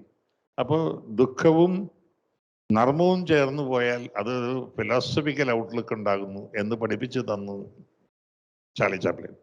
കരയിപ്പിച്ചാൽ മതി, അജിറ്റേറ്റ് ചെയ്യിച്ചാൽ മതി, അല്ലെങ്കിൽ നമ്മളെ ഭയങ്കരമായ ആത്മനിന്ദയിലേക്ക് തള്ളിയിട്ടാൽ മതി. ഇതൊന്നുമല്ല, ഈ സിനിമ പറയുന്നത് കള്ളമാണ്, ഇതല്ല സത്യം എന്ന് ശഠിച്ചു പറയാൻ നിങ്ങളെ പ്രകോപിപ്പിച്ചാൽ മതി. ഇതല്ലാതെ ഒരു സത്യമുണ്ടെന്നും ആ സത്യം നിങ്ങളുടെ ഉള്ളിലുണ്ടെന്നുള്ളതും നിങ്ങൾ കണ്ടെത്തി അതിനുവേണ്ടി വാദിക്കുന്നതിന് നിങ്ങൾ ഉണർത്തിയെടുക്കുക എന്ന് പറയുന്ന ഏറ്റവും വലിയ കമ്മ്യൂണിക്കേഷൻ ആ സിനിമ ചെയ്യുന്നു. അപ്പോൾ ഒരു കലാസൃഷ്ടി നമ്മൾ എത്ര നാളുകൾക്ക് ശേഷം കാണുമ്പോഴും നമ്മുടെ ഉള്ളിൽ അതിൻ്റെതായ അനുരണനങ്ങൾ തീർക്കുന്നുവെങ്കിൽ അത് കാലാഹരണപ്പെടുവാൻ വിസമ്മതിക്കുക എന്ന് പറയുന്ന ഗണത്തിലേക്കാണ് പോകുന്നത്. ലോകത്തിലെ മാസ്റ്റർ ഫിലിം മേക്കേഴ്സിൻ്റെ കൂട്ടത്തിൽ റേക്ക് അമരത്വം ലഭിക്കുന്നതും അദ്ദേഹത്തിൻ്റെ ചിത്രങ്ങൾ അദ്ദേഹത്തോടൊപ്പം ഇല്ലാതാകുന്നില്ല എന്നുള്ളതിൻ്റെ പേരിലാണ്. ഈ 100th year celebration of his birth എന്ന് പറയുന്നത് ഇന്ത്യയിൽ ദൃശ്യപരമായ വെളിപാടുകളുടെ പ്രോദ്ഘാടനത്തിന് നിമിത്തമായ ഒരു വലിയ കലാകാരൻ്റെ ചലച്ചിത്ര വർഷങ്ങൾക്ക് മുമ്പിൽ നമുക്ക് അർപ്പിക്കാൻ കഴിയുന്ന നൈവേദ്യ അർച്ചനയായിട്ട് കാണണം. സത്യജിത്ത് ബംഗാളിൽ തുടക്കം കുറിച്ച ദൃശ്യപരമായ ഈ വെളിപാടിന് സമാന്തരമായി ദക്ഷിണേന്ത്യയിൽ അതുപോലൊരു വെളിപാടിന് തുടക്കം കുറിച്ചത് ഇതുപോലെ സിനിമ പഠിക്കുകയോ ഭാഷ പഠിക്കുകയോ ഒന്നുമില്ലാതിരുന്ന ഒരാളാണ്. പാലിശ്ശേരി നാരായണൻകുട്ടി മേനോൻ എന്ന് പറയുന്ന PN മേനോൻ. ദക്ഷിണേന്ത്യയിലെ എല്ലാ ചലച്ചിത്രകാരന്മാരും അദ്ദേഹത്തിൻ്റെ ശിഷ്യഗണങ്ങളാണെന്ന് പറയാൻ മത്സരിച്ചിരുന്നവരാണ്. PN മേനോനാണ് ഈ മുറിയിൽ അമൃത സ്ഥാപനത്തിൽ ആദ്യമായി ഒരു ഫിലിം ഫെസ്റ്റിവൽ ഏകോപിപ്പിച്ചപ്പോൾ വിളക്ക് കൊളുത്തിക്കൊണ്ടത് ഉദ്ഘാടനം ചെയ്തത്. അപ്പം ഈ നിമിഷം എന്നെ സംബന്ധിച്ചിടത്തോളം 2 വലിയ മാസ്റ്റേഴ്സിൻ്റെ മുമ്പിൽ സാഷ്ടാംഗ നമസ്കാരത്തിനുള്ള നിമിഷമാണ്. സുഹൃതം സ്മര. Thank you, sir. That was such an enlightening session, and we feel it's a blessing to learn from you. So, as Dr. Krishna Kumar sir said, anyone who's interested can come up with the queries if you have any. Sir, I would like to ask you a question. It's not a question, it's like I'm a great fan of your program, Smriti. All my family members do watch it and have learned about the movie Oru Punjari during my schoolings. So it would be great if you can share some of the one of the most memorable experience during the shooting of Oru Punjari, and one of the most touching, one of the episode that's close to your heart while you were doing Smriti, because I really adore the way you present it. So it would be great if you can share a thought on it. Cherupunchari was written and directed by M.T. Vasudevan Nair at a time when directors like Maniratnam, Govind Nakhilani, Joshi, Bharathan, and a lot of celebrities were queuing up for a script from him. Hariharan and all those people. പക്ഷെ അദ്ദേഹം അവരെ ഒന്നും അല്ല പരിഗണനയിലെടുത്തത്. സാധാരണഗതിയിൽ അവരുടെ ആരുടെയെങ്കിലും ഒരു പടം എഴുതുകയാണെങ്കിൽ അദ്ദേഹത്തിന് ലഭിക്കുമായിരുന്ന റെമ്യൂണറേഷനിലെ അഡ്വാൻസ് തുക പോലും ലഭിക്കാനിടയില്ലാത്ത എൻ്റെ ഒരു സംഭവമാണ് അദ്ദേഹം ഏറ്റെടുത്തത്. ഞങ്ങൾ ആദ്യം ആഗ്രഹിച്ചത് വാനപ്രസ്ഥം സിനിമയാക്കണമെന്നാണ്. അപ്പോൾ അത് ചെയ്യുന്നതിന് അദ്ദേഹത്തിന് ശാരീരികമായ കുറേ ബുദ്ധിമുട്ടുകളുണ്ട്. അവിടെ മുകളിലേക്ക് വരികയും മൂകാംബി ക്ഷേത്രവും കൊടിശാത്രിയും അതിൻ്റെ അപ്പുറത്തുള്ള സർവജ്ഞ പീഠമൊക്കെ കയറി ഇറങ്ങുന്നതിന് ശാരീരികമായ ബുദ്ധിമുട്ടുകൾ ഉള്ളത് കൊണ്ട് മറ്റൊരു സബ്ജക്റ്റ് ആലോചിക്കാം എന്ന് ചിന്തിച്ച് അദ്ദേഹമാണ് കന്നഡത്തിൽ എഴുതിയ മിഥുനം എന്നു പേരുള്ള ശ്രീരമണയുടെ കഥ സജസ്റ്റ് ചെയ്യുന്നത്. അത് തിരഞ്ഞെടുക്കുന്നതിൽ അദ്ദേഹം കാണിച്ച താല്പര്യം, അദ്ദേഹത്തിൻ്റെ തിരക്കഥകളിൽ അദ്ദേഹം ഹ്യൂമർ കൈകാര്യം ചെയ്തിട്ടില്ല. ഇത് ഹ്യൂമർ എന്ന് പറഞ്ഞുകൂടാ, ജീവിതത്തിൻ്റെ സയാനം പ്രണയസുരഭിലമാക്കിക്കൊണ്ട് ജീവിതത്തിൻ്റെ പുതിയ പുതിയ മൂല്യങ്ങളെ അനാവൃതമാക്കി തരുന്ന വിശുദ്ധമായ നർമ്മത്തിൻ്റെ തലങ്ങളാണ് ഈ കഥയിലുള്ളത്. അദ്ദേഹം വളരെ ആസ്വദിച്ചാണ് എഴുതിയത്. അതിൽ അഭിനേതാക്കളും അതിനോട് ഇടചേർന്നുകൊണ്ട് ഒരു പിക്നിക്കിന് പോകുന്ന അനുഭവമായിരുന്നു. പ്രത്യേകിച്ചും ആലുവയ്ക്കടുത്തുള്ള ശ്രീമൂല നഗരത്തിലാണ് അത് ഷൂട്ട് ചെയ്തത്. എല്ലാം കഴിഞ്ഞപ്പോൾ അദ്ദേഹം വിളിച്ചിട്ട് പറഞ്ഞു, എൻ്റെ മകളായിരുന്നു അതിൻ്റെ രേഖാമൂലമുള്ള നിർമ്മാതാവ്. അവളെ വിളിച്ചിട്ട് പറഞ്ഞു, ഞാൻ ഒരുപാട് പടങ്ങൾ സഹകരിച്ചിട്ടുണ്ട്, 5-8 പടങ്ങൾ ഞാൻ ഡയറക്റ്റ് ചെയ്തിട്ടുണ്ട്. പക്ഷെ ഇത്രയേറെ സ്വതന്ത്രമായി ക്രിയേറ്റീവ് സൈഡ് മാത്രം ഞാൻ നോക്കിയാൽ മതി എന്നുള്ള സ്വച്ഛത എനിക്ക് മറ്റെങ്കിലും ലഭിച്ചിട്ടില്ല. അതിപ്പോൾ എൻ്റെയോ എൻ്റെ കൂടെ നിന്ന സഹപ്രവർത്തകരെ മാത്രം എടുക്കല്ല, ആ നാട്ടുകാരുടെ മിടുക്കാണ്. ഞങ്ങൾ ഇവിടെ ഇരുന്നുകൊണ്ട് ജോസേട്ടനും ഞാനും സണ്ണി ജോസഫും കൂടെ ഇങ്ങനെ ചില കാര്യങ്ങൾ, നമുക്ക് ആ അടക്യാമറ അവിടെ ഇല്ലായിരുന്നെങ്കിൽ അവിടെ നിന്നുള്ള ഒരു ട്രാക്ക് ആൻഡ് ട്രോളി ഷോട്ട് എടുത്തിട്ട് ഈ ഉണ്ണിയേട്ടൻ്റെ ക്യാരക്ടർ വരുന്നത് എടുത്തതിന് കുറച്ചുകൂടെ നമ്മൾ ആഗ്രഹിക്കുന്നൊരു ഷോട്ട് എടുക്കാൻ പറ്റുമായിരുന്നു. ഇത് കഴിഞ്ഞ് അപ്പുറത്തൊരു ഷോട്ട് എടുത്ത് ഞങ്ങൾ വരുമ്പോൾ കാണുന്നത് നാട്ടുകാരെല്ലാം കൂടി ഈ അടയ്ക്കാമര, ഞങ്ങൾക്കൊരു പ്രശ്നം ഉണ്ടാക്കി അടയ്ക്കാമര പിഴുതു മാറ്റുന്നതാണ്. അപ്പം പിന്നെ എന്തെങ്കിലും കമൻറ്റ് പറയാൻ പേടി, ആ വീട് അവിടെ ഇല്ലായിരുന്നെങ്കിൽ എന്ന് പറഞ്ഞാൽ ആ വീട് എടുത്ത് മാറ്റിക്കളയവർ. To that extent they were helpful and they took it as a proud moment in the history of their native place. അവരാകെ തിരികെ ആവശ്യപ്പെട്ടത് വൈകുന്നേരം എപ്പോഴെങ്കിലും ഏതെങ്കിലും കുട്ടികളെ കൊണ്ടുവന്നാൽ നെറുകയിൽ കൈവച്ച് ഇദ്ദേഹം ഒന്ന് അനുഗ്രഹിക്കണം. പിന്നെ അവിടുത്തെ ഒരു സാധാരണ സ്കൂളിലെ കുട്ടികൾക്ക് പാഠപുസ്തകങ്ങൾ സമ്മാനിക്കുന്ന, നിർദ്ധനരായ കുട്ടികൾക്ക് കൊടുക്കുന്ന ഒരു സംഭവമുണ്ട്. അത് ഇദ്ദേഹത്തിൻ്റെ കൈകൊണ്ട് കൊടുക്കണം. ഈ 2 കാര്യങ്ങൾ മാത്രമാണ്. ഊണ് കഴിഞ്ഞാൽ അദ്ദേഹത്തിനൊരു 10 മിനിറ്റ് ഉറങ്ങണം. ലൊക്കേഷനിൽ തന്നെ ആലുവ പാലസ് വരെ പോയി വരാൻ താമസം ഉള്ളതുകൊണ്ട് അവിടെ തന്നെ കിടന്നുറങ്ങും. പക്ഷെ എപ്പോഴും അവിടെ ഈ ലൊക്കേഷനിൽ ആളുകളുള്ളതിൻ്റെ ബഹളം ഉണ്ടാകുന്നതുകൊണ്ട് നാട്ടുകാർ തന്നെ അതിന് പരിഹാരം ഉണ്ടാക്കി. അദ്ദേഹം ഊണ് കഴിച്ചാൽ ഉടനെ ഒരു കാറ് റെഡിയായി നിൽപ്പുണ്ടാവും. ആ കാറിൽ ഏതെങ്കിലും ഒരു വീട്ടിലേക്ക് അദ്ദേഹത്തെ കൊണ്ടുപോകും. അദ്ദേഹം സ്വസ്ഥമായി അവിടെ കിടന്നുറങ്ങുമ്പോൾ 2 പേര് പുറത്ത് കാവല് നിൽപ്പുണ്ടാകും. ആരും അദ്ദേഹത്തെ ശല്യപ്പെടുത്തുന്നില്ല എന്ന് ഉറപ്പ് വരാൻ. അങ്ങനെ അദ്ദേഹം എഴുന്നേറ്റ് കഴിഞ്ഞാൽ അപ്പോൾ ചൂട് ചായ കൊടുത്ത് അദ്ദേഹത്തെ ലൊക്കേഷനിലേക്ക് കൊണ്ടുവരും. പിന്നെ വൈകുന്നേരത്തെ പലഹാരങ്ങൾ കാപ്പിയോടൊപ്പം നാട്ടിലെ ഓരോ വീട്ടിൽ നിന്നാണ് കൊണ്ടുവന്നത്. അങ്ങനെ നാട്ടുകാരും കൂടെ ചേർന്നാണ് ആ പ്രൊഡക്ഷൻ കൊണ്ടുകിടന്നതെന്ന് പറയാം. അതൊരു വലിയ അത്ഭുതകരമായ സിനിമയൊന്നുമല്ല, പക്ഷെ അതൊരു എന്താ പറയുക, നന്മയുള്ള സിനിമയായിരുന്നു. അത് ഗോപി പറഞ്ഞത് അതൊരു പാവം സിനിമയായിരുന്നു എന്നാണ്, നല്ല പാവം സിനിമയായിരുന്നു എന്നാണ്. നിർഭാഗ്യവശാൽ അത് തിയേറ്ററിൽ കളിക്കാൻ പറ്റിയില്ല. അപ്പോൾ ഏഷ്യാനെറ്റും കേരള ഫിലിം ചേംബർ ഓഫ് കൊമേഴ്സും തമ്മിലുണ്ടായ ശീതസമരം കാരണം theatre release was band. T വിയിൽ മാത്രമേ ആളുകളിലേക്ക് എത്താൻ കഴിഞ്ഞുള്ളൂ. എന്നാൽ പോലും അതൊരു ആഹ്ലാദകരമായ, അഭിമാനകരമായ ഓർമ്മയാണ്. സാറ്, നമ്മുടെ പുതിയ കുട്ടികൾ, വിഷ്വൽ മീഡിയ പഠിക്കുന്ന കുട്ടികൾ കൂടുതൽ പേരും they have a lot of ideas.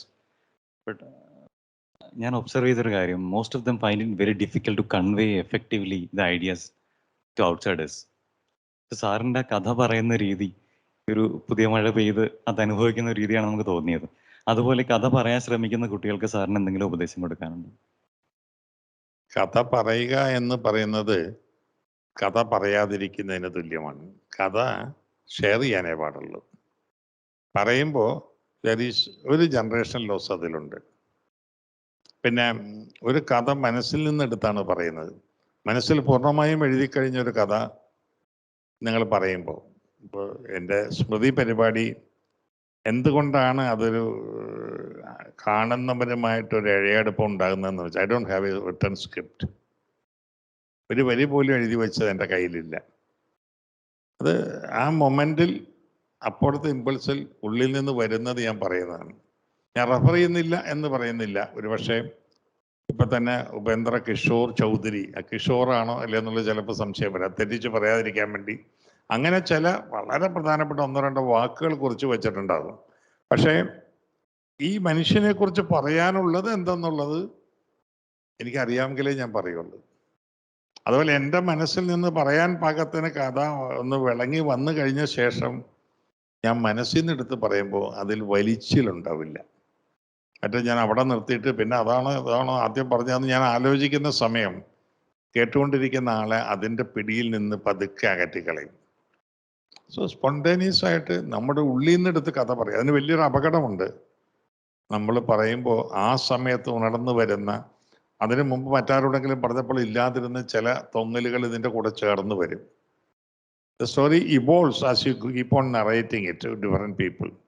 അതിൻ്റെ അപകടം എന്ന് പറയുന്നത് നമ്മൾ പറയുന്നത് നമ്മൾ കേൾക്കുന്നില്ല എന്നുള്ളതാണ്. പിന്നീട് എവിടെയെങ്കിലും ഇരുന്ന് ഈ കഥയെക്കുറിച്ച് പറയുമ്പോൾ ഒരാൾ, സാർ അന്ന് പറഞ്ഞപ്പോൾ പറഞ്ഞ ആ കാര്യം പറഞ്ഞില്ലല്ലോ, അന്ന് പറഞ്ഞതെങ്കിൽ ഞാൻ കേട്ടിട്ടില്ല, ഇപ്പോൾ പറയുന്നത് ഞാൻ കേട്ടിട്ടില്ലല്ലോ, what is missed out I may not be able to judge. But അങ്ങനെ ഇൻഫോർമലായിട്ട് പറയാം. Make it a very informal casual thing. ഞാനിതാ ഒരു കഥ പറയാൻ പോകുന്നു എന്ന് പറഞ്ഞാൽ കഥാപ്രസംഗമേ പറയാൻ പറ്റുള്ളൂ. കഥ അനുഭവിപ്പിച്ചുകൊണ്ട് പറയാൻ പറ്റില്ല. അതൊഴികെ മറ്റൊരു ഡോക്ടറിൻസും ഫോളോ ചെയ്യരുത്. MT കഥ പറയുന്ന കേട്ടാലേ അദ്ദേഹത്തിൻ്റെ മകള് പോലും ആ കഥ സിനിമയാക്കില്ല. കാരണം മീശ ഇങ്ങനെ പിടിച്ചിട്ട് അതൊരു തിങ്കളാഴ്ച ദിവസമായിരുന്നു, ഇങ്ങനെ വളരെ ബ്രോക്കൺ വേർഡ്സിലുണ്ട്. അദ്ദേഹം എഴുതി വെച്ച കഥയിലേക്ക് നമ്മൾ പിന്നെ തേടി ചെല്ലണം. അപ്പോൾ ഇത് നല്ല നറേറ്റീവിൻ്റെ ആളല്ല. കഥ പറയുന്ന, കഥ എഴുതി ഫലിപ്പിക്കാൻ കഴിയുക. ഏതാണെങ്കിലും നമ്മൾ നമ്മുടെ വഴി കണ്ടെത്തണം. പത്മരാജൻ ആലങ്കാരികമായി കഥ പറയും ഒരു മുഖത്തിൻ്റെ ആംഗ്യങ്ങളോടെ. That's because he was a news reader.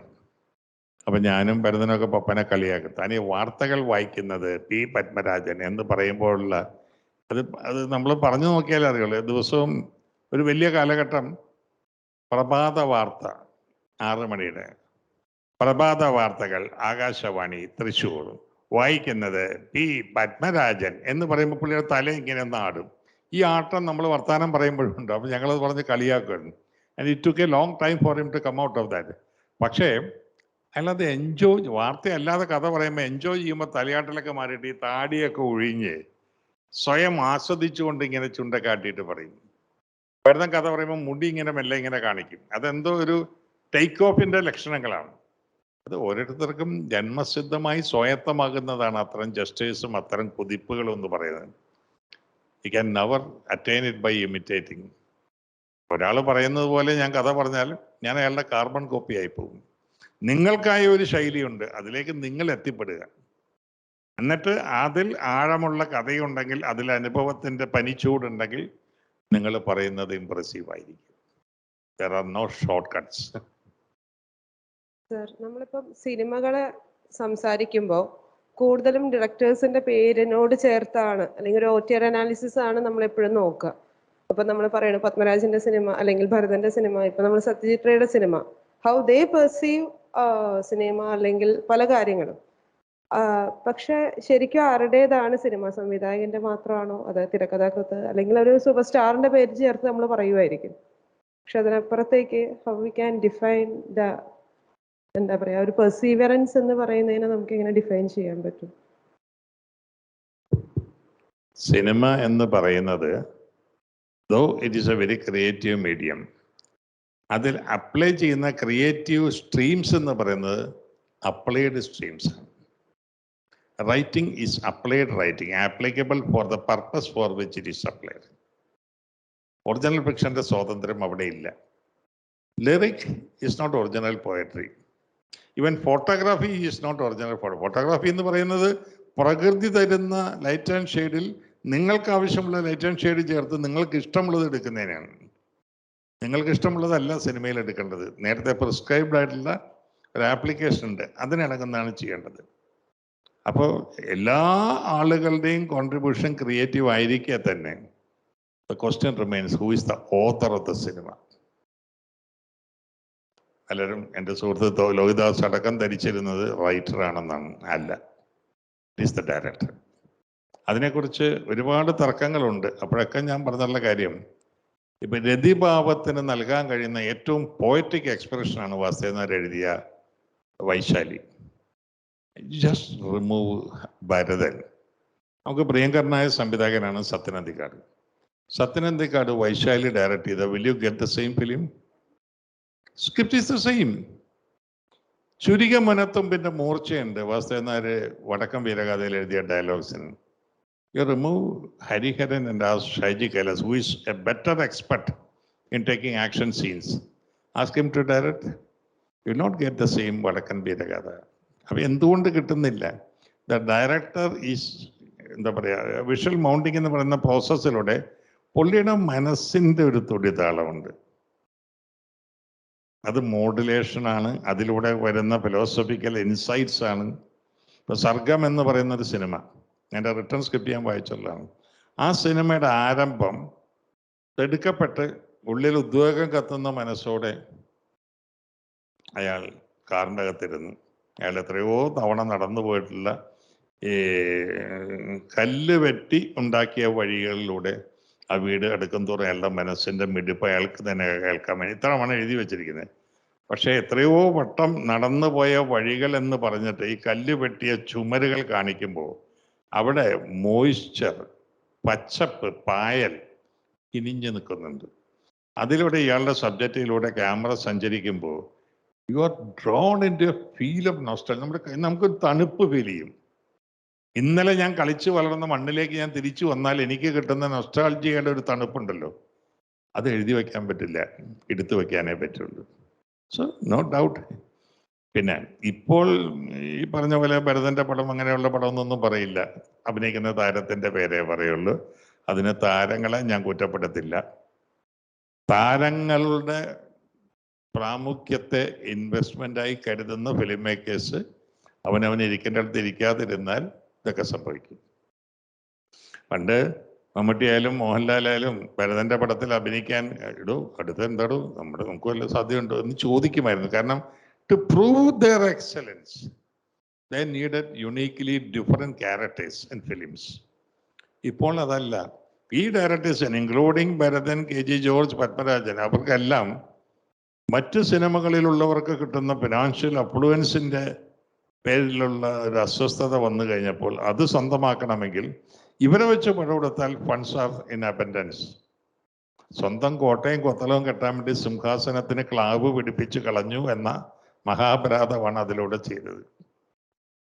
കാരണം എനിക്ക് നേരിട്ട് ഒരുപാട് അനുഭവങ്ങളാണ്. ഇപ്പോൾ Bharathan was planning A Hindi film with നാനാ പടേക്കർ ആൻഡ് ഓംപുരി. അപ്പം അദ്ദേഹം അതിനുവേണ്ടി ഒരു കഥയൊക്കെ ആലോചിച്ചിട്ട് ഹിന്ദി റൈറ്ററാണ് പോയി കഥ പറയുന്നത്. അപ്പം എന്നെ കൂടെ വിട്ട് അദ്ദേഹത്തിന് വരാൻ പറ്റാതിരുന്നുണ്ട്. അപ്പം എനിക്കതൊരു ഒട്ടും താല്പര്യമുള്ള കാര്യമല്ല. അവിടെ ചെന്ന് കഴിയുമ്പോൾ ഹിന്ദിയുടെ രീതിക്ക് വേണ്ടി എന്ന് ധരിച്ച് ഭരതൻ ഉണ്ടാക്കിയിട്ടുള്ളൊരു കഥയാണ്. അപ്പം ഞാൻ കയറി ചെല്ലുമ്പോൾ ഒരു ഷൂട്ടിംഗ് ലൊക്കേഷനിൽ ഒരു കാരവനിൽ നാനാ പടേക്കറും ഈ പറയുന്ന ഇദ്ദേഹവും കൂടി ഇരുന്ന് സിനിമ കാണുകയാണ്. They are seeing ചാട്ട. ഭരതൻ്റെ ഓടാതെ പോയൊരു പടമാണ് ചാട്ട. Remarkable taking serious. അപ്പം പിന്നെ അവിടെയാണ് ഈ കഥയുമായിട്ട് ചെന്നിരിക്കുന്നത്. Mister John Paul, why he's working on such themes? ഇതിവിടെ ചെയ്യാൻ ഞങ്ങൾക്ക് 1000 പേരുണ്ട്. We are worshipping Bharathan for what we may not get here.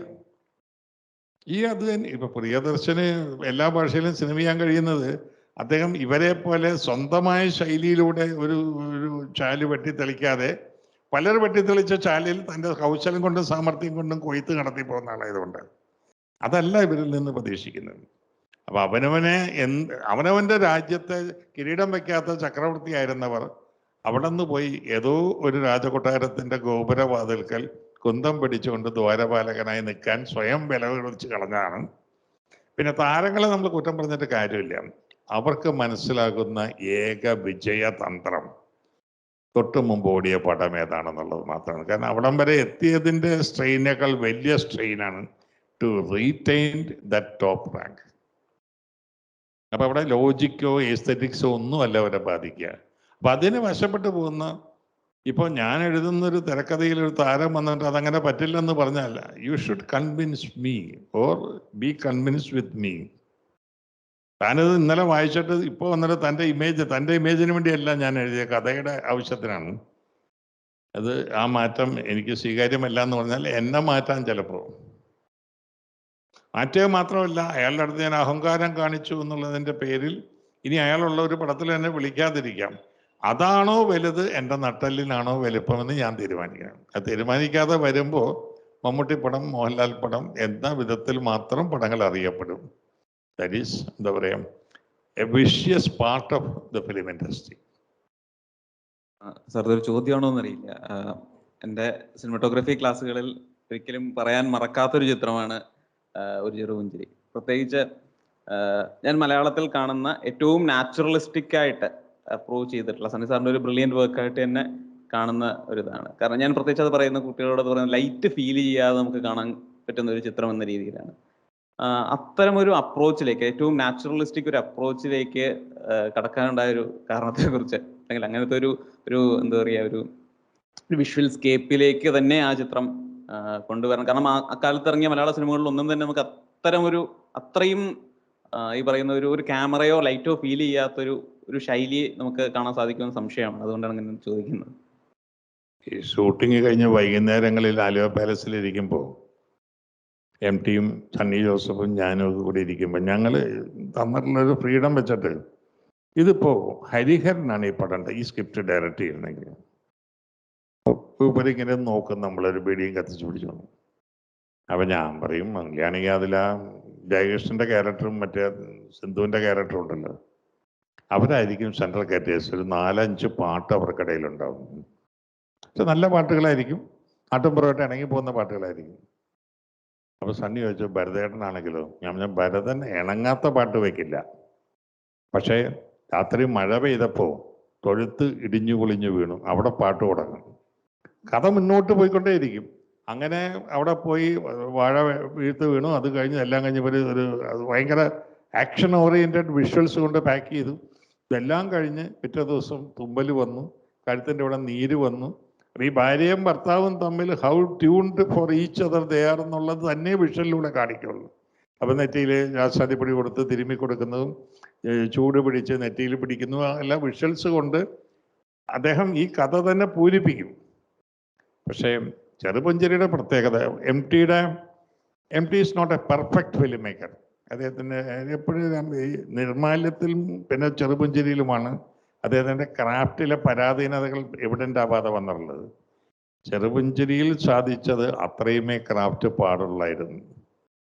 ചിലപ്പോൾ നമ്മുടെ ഒരു മൈനസ് മാർക്ക് നമുക്ക് പോസിറ്റീവ് ആകുമെന്ന് പറഞ്ഞതുപോലെ അതിൽ കവിഞ്ഞ് എന്ത് തരത്തിലുള്ള സംഭവം വന്നാലും അത് മുഴച്ചു നിൽക്കുവാൻ. കാരണം ജീവിതത്തെ തൊട്ട് തലോടിക്കൊണ്ടുള്ള ഒരു മേക്കിംഗ് ആയിരുന്നു അത്. അത് ലൈറ്റപ്പ് ഇല്ലായിരുന്നു എന്നുള്ളത് മാത്രമല്ല അതിൻ്റെ പ്രത്യേകത. അതൊരു 14 ദിവസം ഷൂട്ടിംഗ് പ്ലാൻ ചെയ്ത് 18 ദിവസം എടുത്ത പടമാണ്.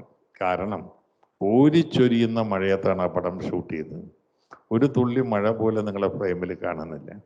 ഞങ്ങളെ ഈ മഴ പെയ്ത് കഴിഞ്ഞിട്ട്, മഴ പെയ്യുമ്പോൾ ഷൂട്ടിംഗ് നിർത്തി വയ്ക്കും. അത് കഴിഞ്ഞിട്ട് ഒരു മണിക്കൂർ ഗ്യാപ്പ് കിട്ടിയാൽ ആദ്യം തുണി കൊണ്ട് നിലത്ത് വീണ് കിടക്കുന്ന മഴവെള്ളം ഒപ്പും. എന്നിട്ട് ഈ ഓടിൻ്റെ മുകളിലെല്ലാം തുണിയിടും, മഴത്തുള്ളി വെള്ളം ഇറ്റ് വീഴാതിരിക്കുക. അത്രത്തോളം ജാഗരൂകമായിട്ടാണ് എടുത്തത്. ഗോവിന്ദ് നിഖലാനി 2 കാര്യത്തിലാണ് നെറുകയിൽ കൈവച്ചുകൊണ്ട് അത്ഭുതപ്പെട്ടത്. I refuse to believe that Sunny shot it in 16 mm. അത് 16 mm എടുത്ത് ബ്ലോപ്പ് ചെയ്യുന്നതിൻ്റെ ലോകത്തിലെ എക്സ്പെർട്ടാണ് Govind Nihalani. And second thing that it was monsoon days your shooting എന്നുള്ളത് ഐ കുഡൻ മേക്ക് ഔട്ട്. അതൊക്കെ നമ്മൾ അത് സണ്ണിയുടെ മാത്രം എടുക്കല്ല, സണ്ണിയുടെ ഒപ്പം എല്ലാവരും ഉണ്ടായിരുന്നു. അപ്പോൾ അതിൽ അസോസിയേറ്റ് ഡയറക്ടർ ആയിരുന്ന ഒരാൾക്ക് നമ്മൾ ഫിക്സ് ചെയ്ത് ഒരു റോങ് ഹാൻഡ് ആയിപ്പോയി. അദ്ദേഹത്തിന് കൃത്യസമയത്ത് രാവിലെ എഴുന്നേറ്റ് ലൊക്കേഷനിലെത്താൻ പറ്റില്ല, വന്ന് ജോയിൻ ചെയ്യാനേ പറ്റുള്ളൂ. പുള്ളിക്ക് ലോട്ട് പിന്നെ ബാക്കി എല്ലാം അപ്രന്റീസ് പിള്ളേരാണ്. അപ്പം ഞാനും സണ്ണിയും അതിൽ അസിസ്റ്റന്റ് ഡയറക്ടേഴ്സായി. അപ്പം അത് അങ്ങനത്തെ സിനിമകൾക്കേ അത് സാധിക്കുള്ളൂ. അതിൻ്റെ ഒരു ടോട്ടൽ ഡെഡിക്കേഷൻ്റെ ഒരു സ്പിരിറ്റിൽ ചെയ്തുകൊണ്ടാണ് അത് അങ്ങനെ സാധ്യമായത്. Hi sir. സർ, എൻ്റെ ചോദ്യം എന്താ വെച്ചാൽ, ഒരു തിരക്കഥ എന്ന് പറയുമ്പോൾ അതിനൊരു ഡെഫിനേഷൻസ് ഉണ്ടോ? നല്ല തിരക്കഥ എന്ന് പറയുമ്പോൾ ഒരു ഡെഫിനേഷൻ ഉണ്ടോ? അതേപോലെ ഞങ്ങളെപ്പോലെ ഒരു പുതിയ ആൾക്കാർക്ക് തിരക്കഥ എഴുതുമ്പോൾ എന്ത് ഉപദേശമാണ് സാർക്ക് ഞങ്ങൾക്ക് തരാനുള്ളത്? തുടക്കത്തിലെ ഞാൻ പറഞ്ഞു, അങ്ങനെ ഒരു വാട്ടർ ടൈറ്റ് കമ്പാർട്ട്മെന്റൽ ഡെഫിനേഷൻസ് സാധ്യമല്ല. തിരശ്ശീലയിൽ എത്താനുള്ള കഥയാണ് തിരക്കഥ. So it demands visuals. നിങ്ങൾ ഇവിടെ നിന്ന് പഠിക്കുന്നതെല്ലാം ആൽഫബറ്റ്സ് ആണ്. ആൽഫബറ്റ്സ് ഭാഷയാക്കി എഴുതുന്നതിനുള്ള ഒരു എന്താ പറയുക സാധകവും ഇവിടെ നിന്ന് പഠിക്കുന്നു. പക്ഷേ ഈ വാക്കുകൾ കൊണ്ട് ഏത് വാക്ക് ആദ്യം ഏത് വാക്ക് പിന്നീട്, അതുകൊണ്ട് എന്തർത്ഥം വരുത്തണമെന്നുള്ളത് തീരുമാനിക്കുന്നത് നിങ്ങളുടെ മനസ്സും ക്രിയേറ്റിവിറ്റിയാണ്. അതേ വാക്കുകൾ ഉപയോഗിച്ചുകൊണ്ട് വാക്കുകൾ വരെ എഴുതാം. ഇപ്പം ഞാൻ ഉപയോഗിക്കുന്ന 26 അക്ഷരം ഇംഗ്ലീഷാണ് നിങ്ങൾ ഉപയോഗിക്കുന്നത്. കീറ്റ്സും ഷെല്ലിയും അതേ 26 അക്ഷരം കൊണ്ട് എഴുതിയപ്പോൾ നമുക്ക് സ്വപ്നം കാണാൻ കഴിയാത്ത അർത്ഥങ്ങൾ ഉണ്ടായില്ലേ? അപ്പോൾ ഇതേ വാക്കുകൾ ഉപയോഗിച്ചുകൊണ്ട് ഇതേ വിഷ്വൽസ് ഉപയോഗിച്ചുകൊണ്ട് ഇങ്ങനെ അല്ലാതെ എന്തെല്ലാമോ പറയാൻ കഴിയുമെന്നുള്ളത് അവനവനിൽ നിന്ന് ചൊരമാന്തി എടുത്ത് കണ്ടെത്തേണ്ടതാണ്. പിന്നെ സ്ക്രീൻ പ്ലേ എന്നുള്ളതിന് ഒറ്റ ഡെഫിനിഷനുള്ളൂ. The story told in pictures about something or someone trying to do his thing, and the obstacles he faces and the struggle he undertakes to overcome that, and what happens when he either attains his end or fails to attain his win, or is not able to decide whether he will win or he will lose. എല്ലാ സിനിമയും പറയുന്ന കഥ ഇതാണ്. എങ്ങനെ പറയുന്നു എന്നുള്ളതിലാണ് അത് ഈ സിനിമയ്ക്ക് ആവശ്യമുള്ള തിരക്കഥയാവുന്നത്. ഞാൻ പറഞ്ഞ പോലെ ലക്ഷണങ്ങൾ പഠിക്കണം, തിരക്കഥ എങ്ങനെയാണ്, ലീനിയർ നോക്കണം, part 1, part 2, act 1, act 2, act 3, plot points എല്ലാം പഠിക്കണം. പക്ഷെ നമ്മൾ കണ്ടുള്ള മാസ്റ്റർ ഫിലിംസ് ഒന്നും ഇത് ഇതേപടി ഫോളോ ചെയ്തിട്ടുള്ളതല്ല. വടക്കം വീരകഥ നോൺ ലീനിയറാണ് ഇല്ലേ? നമ്മൾ കാണുന്ന പല പടങ്ങളും നോൺ ലീനിയറാണ്. ഇനി ഇങ്ങനെ പാടുള്ളൂ എന്നും എവിടെയും എഴുതി വെച്ചിട്ടില്ല. നിങ്ങൾക്ക് എങ്ങനെയും പറയാം, എങ്ങനെയും സ്ക്രിപ്റ്റ് എഴുതാം. സ്ക്രിപ്റ്റ് എഴുതിക്കൊണ്ട് കാര്യമില്ല, അത് ഫിലിം മേക്കറുടെ മൈൻഡിലാണ് സ്ക്രിപ്റ്റ് എഴുതേണ്ടത്. സ്ക്രീൻ പ്ലേ തനിച്ചൊരു എൻറ്റിറ്റി ഉള്ള മീഡിയം അല്ല എന്ന് ഞാൻ പറഞ്ഞു. തിരശ്ശീലയിൽ എത്തണമല്ലോ. അപ്പം ഈ തിരശ്ശീലയിൽ ഏത് വിധത്തിലുള്ള രൂപത്തിലും നറേറ്റീവ് നിങ്ങൾക്ക് എത്തിക്കാം. But does it communicate with your target audience? അവിടെ ഈ നെഞ്ചകത്ത് എന്തെങ്കിലും ചലനം അത് സൃഷ്ടിക്കുന്നുണ്ടോ? ഉണ്ടെങ്കിൽ യു ആർ റൈറ്റ്. അത് നിശബ്ദമായി പറയാം, വാചാലമായി പറയാം, സൂചകങ്ങളിലൂടെ പറയാം, ചിരിച്ചുകൊണ്ട് പറയാം, കണ്ണീരുകൊണ്ട് പറയാം, എങ്ങനെയും പറയാം. നമ്മുടെ തിലകനും മരിച്ചുപോയ അബൂബക്കറും കൂടെ സ്റ്റേജിൽ എനിക്കത് ഇമിറ്റേറ്റ് ചെയ്യാനുള്ള അഭിനയ വൈഭവം ഇല്ല, ഞാൻ കാണിച്ചു തന്നേനെ. ഒരു 7 മിനിറ്റ് വരുന്ന സീൻ, തിലകൻ വന്നിരിക്കുന്നത് അബൂബക്കറിന്റെ മകനെ അന്വേഷിച്ചാണ്. അവൻ കടം വാങ്ങിയ കാശും കൊണ്ട് മുങ്ങിയവനാണ്. അവനെയും കൊണ്ടേ പോവുള്ളൂ എന്നുള്ള കോപാകുലനായിട്ട് വരുന്നത്. 2 പേർക്കും ചുമയാണ്.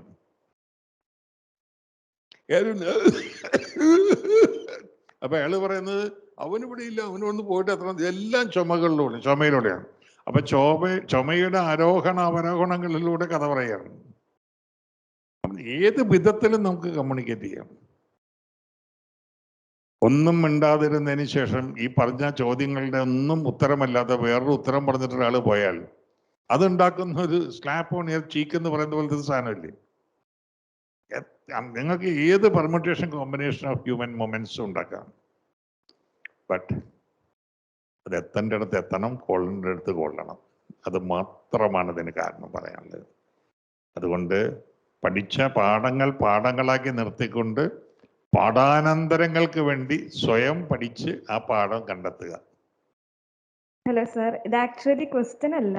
ഇന്നലെ ഞങ്ങൾക്ക് പതിർപ്പാഞ്ചില് കാണാൻ അവസരം ഉണ്ടായി. സാർ, സിനിമ കണ്ടപ്പോൾ എനിക്ക് ഫീൽ ചെയ്ത കാര്യം വെച്ചാൽ, യൂഷ്വലി പഴയ സിനിമ നമ്മൾ കാണുമ്പോൾ, ഇപ്പം മലയാളമാണെങ്കിലും ബോളിവുഡ് മൂവീസ്, പഴയ കാലത്തെ മൂവീസ് കാണുമ്പോഴും ഒരു ബിറ്റ് ഓഫ് എക്സാജറേഷൻ ഉണ്ട് സിനിമകളിൽ അഭിനയിക്കുന്ന അഭിനേതാക്കളിൽ.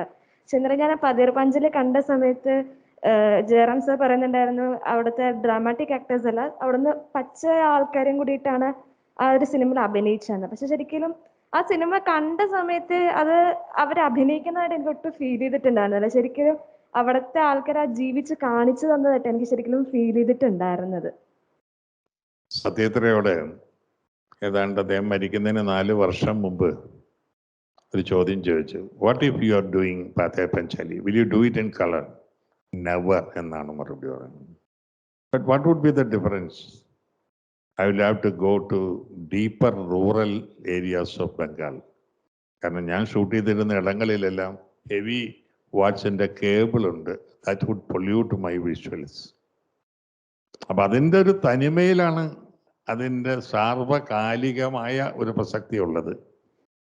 പിന്നെ കാലത്തിന് പുറകിലാണ് വരുന്നതെങ്കിലും ചില സിനിമകളും അവ സൃഷ്ടിക്കുന്ന ചില മുഹൂർത്തങ്ങളും ഒരിക്കലും കാലം കൊണ്ട് നമുക്ക് മാച്ച് കളയാനാവില്ല. ഇപ്പോഴും നമ്മുടെ മനസ്സിൽ ഭയങ്കരമായ അനുരണനം തീർക്കുന്ന ക്ലാസിക് സിനിമകൾ ഏതെങ്കിലും എടുത്ത് നോക്ക്. അത് ഏത് പീരീഡ് എന്നുള്ളത് ദാറ്റ് ഈസ് ഇമ്മറ്റീരിയൽ. അത് it is penetrating into your soul and writing there. അതിന് ടൈം കനോട്ട് ബി എന്താ പറയുക, ഒബ്ജക്റ്റ് ചെയ്യുന്നൊരു സംഭവം ഒബ്സ്റ്റക്കിൾ ആകാൻ കഴിയില്ല. പതേർ പഞ്ചാലി അതുകൊണ്ടാണ് ഞാൻ പറഞ്ഞ കാലാഹരണപ്പെടുവാൻ വിസമ്മതിക്കുന്ന piece of art which refuses to get outdated. അങ്ങനെ വളരെ കുറച്ച് സിനിമകളെ ലോകത്ത് തന്നെയുള്ളൂ.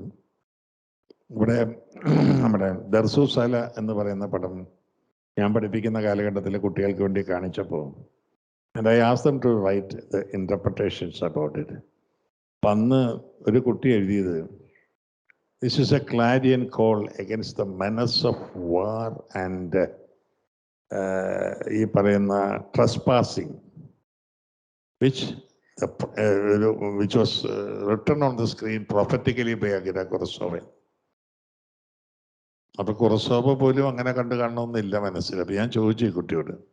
അപ്പോൾ കുട്ടി പറഞ്ഞു, സാർ അതിൽ ആ ടൈഗർ കയറി വരുമ്പോൾ ദർസൂസാല എന്ന് പറയുന്ന കുള്ളനായ ട്രൈബൽ മാൻ അതിനോട് എടുക്കുന്നൊരു attitude, Butler English. Tiger, you very bad. God gave you your place. God gave us our place. Why cross and come? Go. അയാൾ ഗോ എന്ന് പറയുന്ന ശാഠ്യപൂർണ്ണമായ ആട്ടൽ കേട്ടിട്ട് വാലാട്ടിക്കൊണ്ട് ഈ ടൈഗർ തിരിച്ചു പോകുന്നുണ്ട്. അത് കുറസഭ അദ്ദേഹം പറഞ്ഞ അമേരിക്കൻ പ്രസിഡന്റിനോടും സദ്ദാം ഹുസൈനോടും പറയാൻ വേണ്ടി അന്നേ എഴുതി വെച്ചതാണെന്നാണ്. അപ്പം അത് കാലത്തിൻ്റെയൊക്കെ അപ്പുറത്ത് നിന്നുകൊണ്ട് പറയുന്ന ഒരുപാട് കാര്യങ്ങളില്ലേ. അത് എല്ലാ കലാസൃഷ്ടികളിലും അത് നമുക്ക് കാണാൻ പറ്റും. നമ്മളെന്തിനാണ് ഇപ്പോഴും മൈക്കൽ ആഞ്ചലോയുടെ ശില്പം കാണുമ്പോൾ അമ്പരന്ന് നിൽക്കുന്നത്? എത്രയോ നൂറ്റാണ്ടുകൾക്ക് മുമ്പാണ് അദ്ദേഹം അത് ചെയ്തത്. അതിനേക്കാൾ വലിയ ശില്പം എന്തുകൊണ്ടാണ് അതിന് മുമ്പും പിമ്പും ഉണ്ടാകാതെ പോയത്? അതിന് അദ്ദേഹം നൽകുന്നൊരു വലിയ വിശദീകരണമുണ്ട്. അന്നത്തെ മാർപ്പാപ്പയായിരുന്നു അവിടുത്തെ ചക്രവർത്തിയും സൈന്യാധിപനും അദ്ദേഹത്തിൻ്റെ പേട്രണും.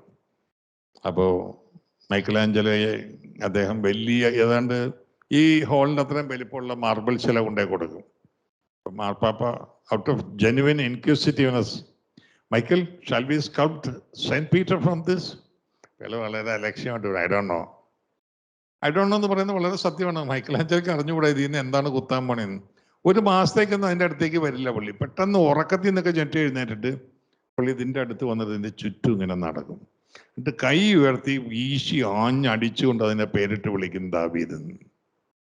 പുള്ളി പറയുന്നൊരു സത്യമുണ്ട്. അപ്പോൾ മാത്രമാണ് ഈ ശില്പത്തിൽ നിന്നും ഉണർത്തിയെടുക്കേണ്ടത് ദാവീദിനെയാണെന്നുള്ള പരമാർത്ഥം എനിക്ക് മനസ്സിലാവുന്നു, എൻ്റെ ബോധ മനസ്സിലേക്ക് തികട്ടി വരുന്നത്. പ്രപഞ്ചത്തിൻ്റെ മഹാശില്പി ദാവീദിൻ്റെ ശില്പം എന്നെ ഈ ശിലയിൽ കൊത്തിവെച്ചിരിക്കുന്നു. മനുഷ്യശില്പിയായി ഞാൻ ചെയ്യുന്നത് ദാവീദിൻ്റെ ഭാഗമല്ലാത്ത ശിലായിടങ്ങളെ ചീന്തിക്കളഞ്ഞ് ദാവീദിനെ തെളിച്ചെടുക്കുകയാണ്. ദ മൊമെന്റ് വി ഡിസൈഡ്, ഈ പറയുന്ന പ്രമൈസിൽ നിന്ന് ഒരു കഥയുണ്ടാക്കാം എന്നൊരു സംവിധായകന് തോന്നിയാൽ ആ നിമിഷം അതിൻ്റെ finished edited final version is born in his sub conscious mind. അദ്ദേഹം എഴുത്തുകാരനും കൂടെ പിന്നെ ചെയ്യുന്നത് ആ സിനിമയുടെ ഭാഗമായതും ഭാഗമല്ലാത്തതും ചർച്ച ചെയ്ത് അതിൻ്റെ ഭാഗമല്ലാത്തതിനെ ചിസല് ചെയ്ത് സബ് കോൺഷ്യസ് മൈൻഡിൽ നിന്ന് ഈ സിനിമയെ തെളിച്ചെടുക്കുക എന്ന് പറയുന്ന ഒരു കർമ്മമാണ്. ആ പെർസ്പെക്റ്റീവിൽ കണ്ടു കഴിഞ്ഞാൽ പിന്നെ ഇത്തരം സംശയങ്ങളില്ല. സാർ, എനിക്കറിയില്ല ഈ ക്വസ്റ്റ്യൻ ശരിയാണോ തെറ്റാണോന്നൊന്നും. സാറ് സത്യജിത്ത് സാറിന്റെ ഒരുപാട് എത്രത്തോളം കഷ്ടപ്പെട്ടാണ് ഓരോ ഷോർട്സും എടുത്തിരിക്കുന്നത് എന്നതിനെ കുറിച്ചിട്ടൊക്കെ പറഞ്ഞു തന്നു. അപ്പോൾ ഇന്നത്തെ ഒരു സിനിമകളും പണ്ടത്തെ സിനിമകളും വെച്ച് താരതമ്യം ചെയ്യുമ്പോൾ ഇന്നത്തെ സിനിമകളിൽ ടെക്നോളജീസ് ഒരുപാട് വർദ്ധിച്ചിട്ടുണ്ട്. എന്നിട്ടും പഴയ സിനിമകളുടെ ഒരു നിലവാരത്തിലേക്ക് ഇന്നത്തെ സിനിമകൾക്ക് എത്തിപ്പെടാൻ സാധിച്ചിട്ടുണ്ടോ? പിന്നെ ഒരു കാര്യം കൂടി ചോദിക്കാനുള്ളത്, ഇന്നത്തെ സിനിമകൾ ആവിഷ്കാര സ്വാതന്ത്ര്യത്തെ ചൂഷണം ചെയ്യുന്നതായിട്ട് സാറിന് എപ്പോഴെങ്കിലും തോന്നിയിട്ടുണ്ടോ? ഈ ഇന്നലത്തെ സിനിമ ശ്രേഷ്ഠം, ഇന്നത്തെ സിനിമ അതല്ലാത്തത് എന്ന ഒരു ക്ലാസിഫിക്കേഷനിൽ അർത്ഥമില്ല. കാരണം ഇന്ന് നിങ്ങൾ അന്നത്തെ സിനിമ നന്നായിരുന്നു എന്ന് പറയുമ്പോൾ അന്നത്തെ സിനിമയിലെ 5% മുൻനിർത്തിയാണ് അത് പറയുന്നത്. ന്യൂനപക്ഷം മാത്രമാണ് ഒഴുക്കിനെതിരെ നീന്തി ഇന്ന് ഓർക്കാൻ പാകത്തിന് കാതലുള്ള സിനിമകൾ ഉണ്ടാക്കിയിട്ടുള്ളത്. ബഹുഭൂരിപക്ഷം ഇന്ന് ഇറങ്ങുന്നതിനേക്കാളും ബീഭത്സമായ ചലച്ചിത്രങ്ങളാണ് ഇറക്കിയിരുന്നത്.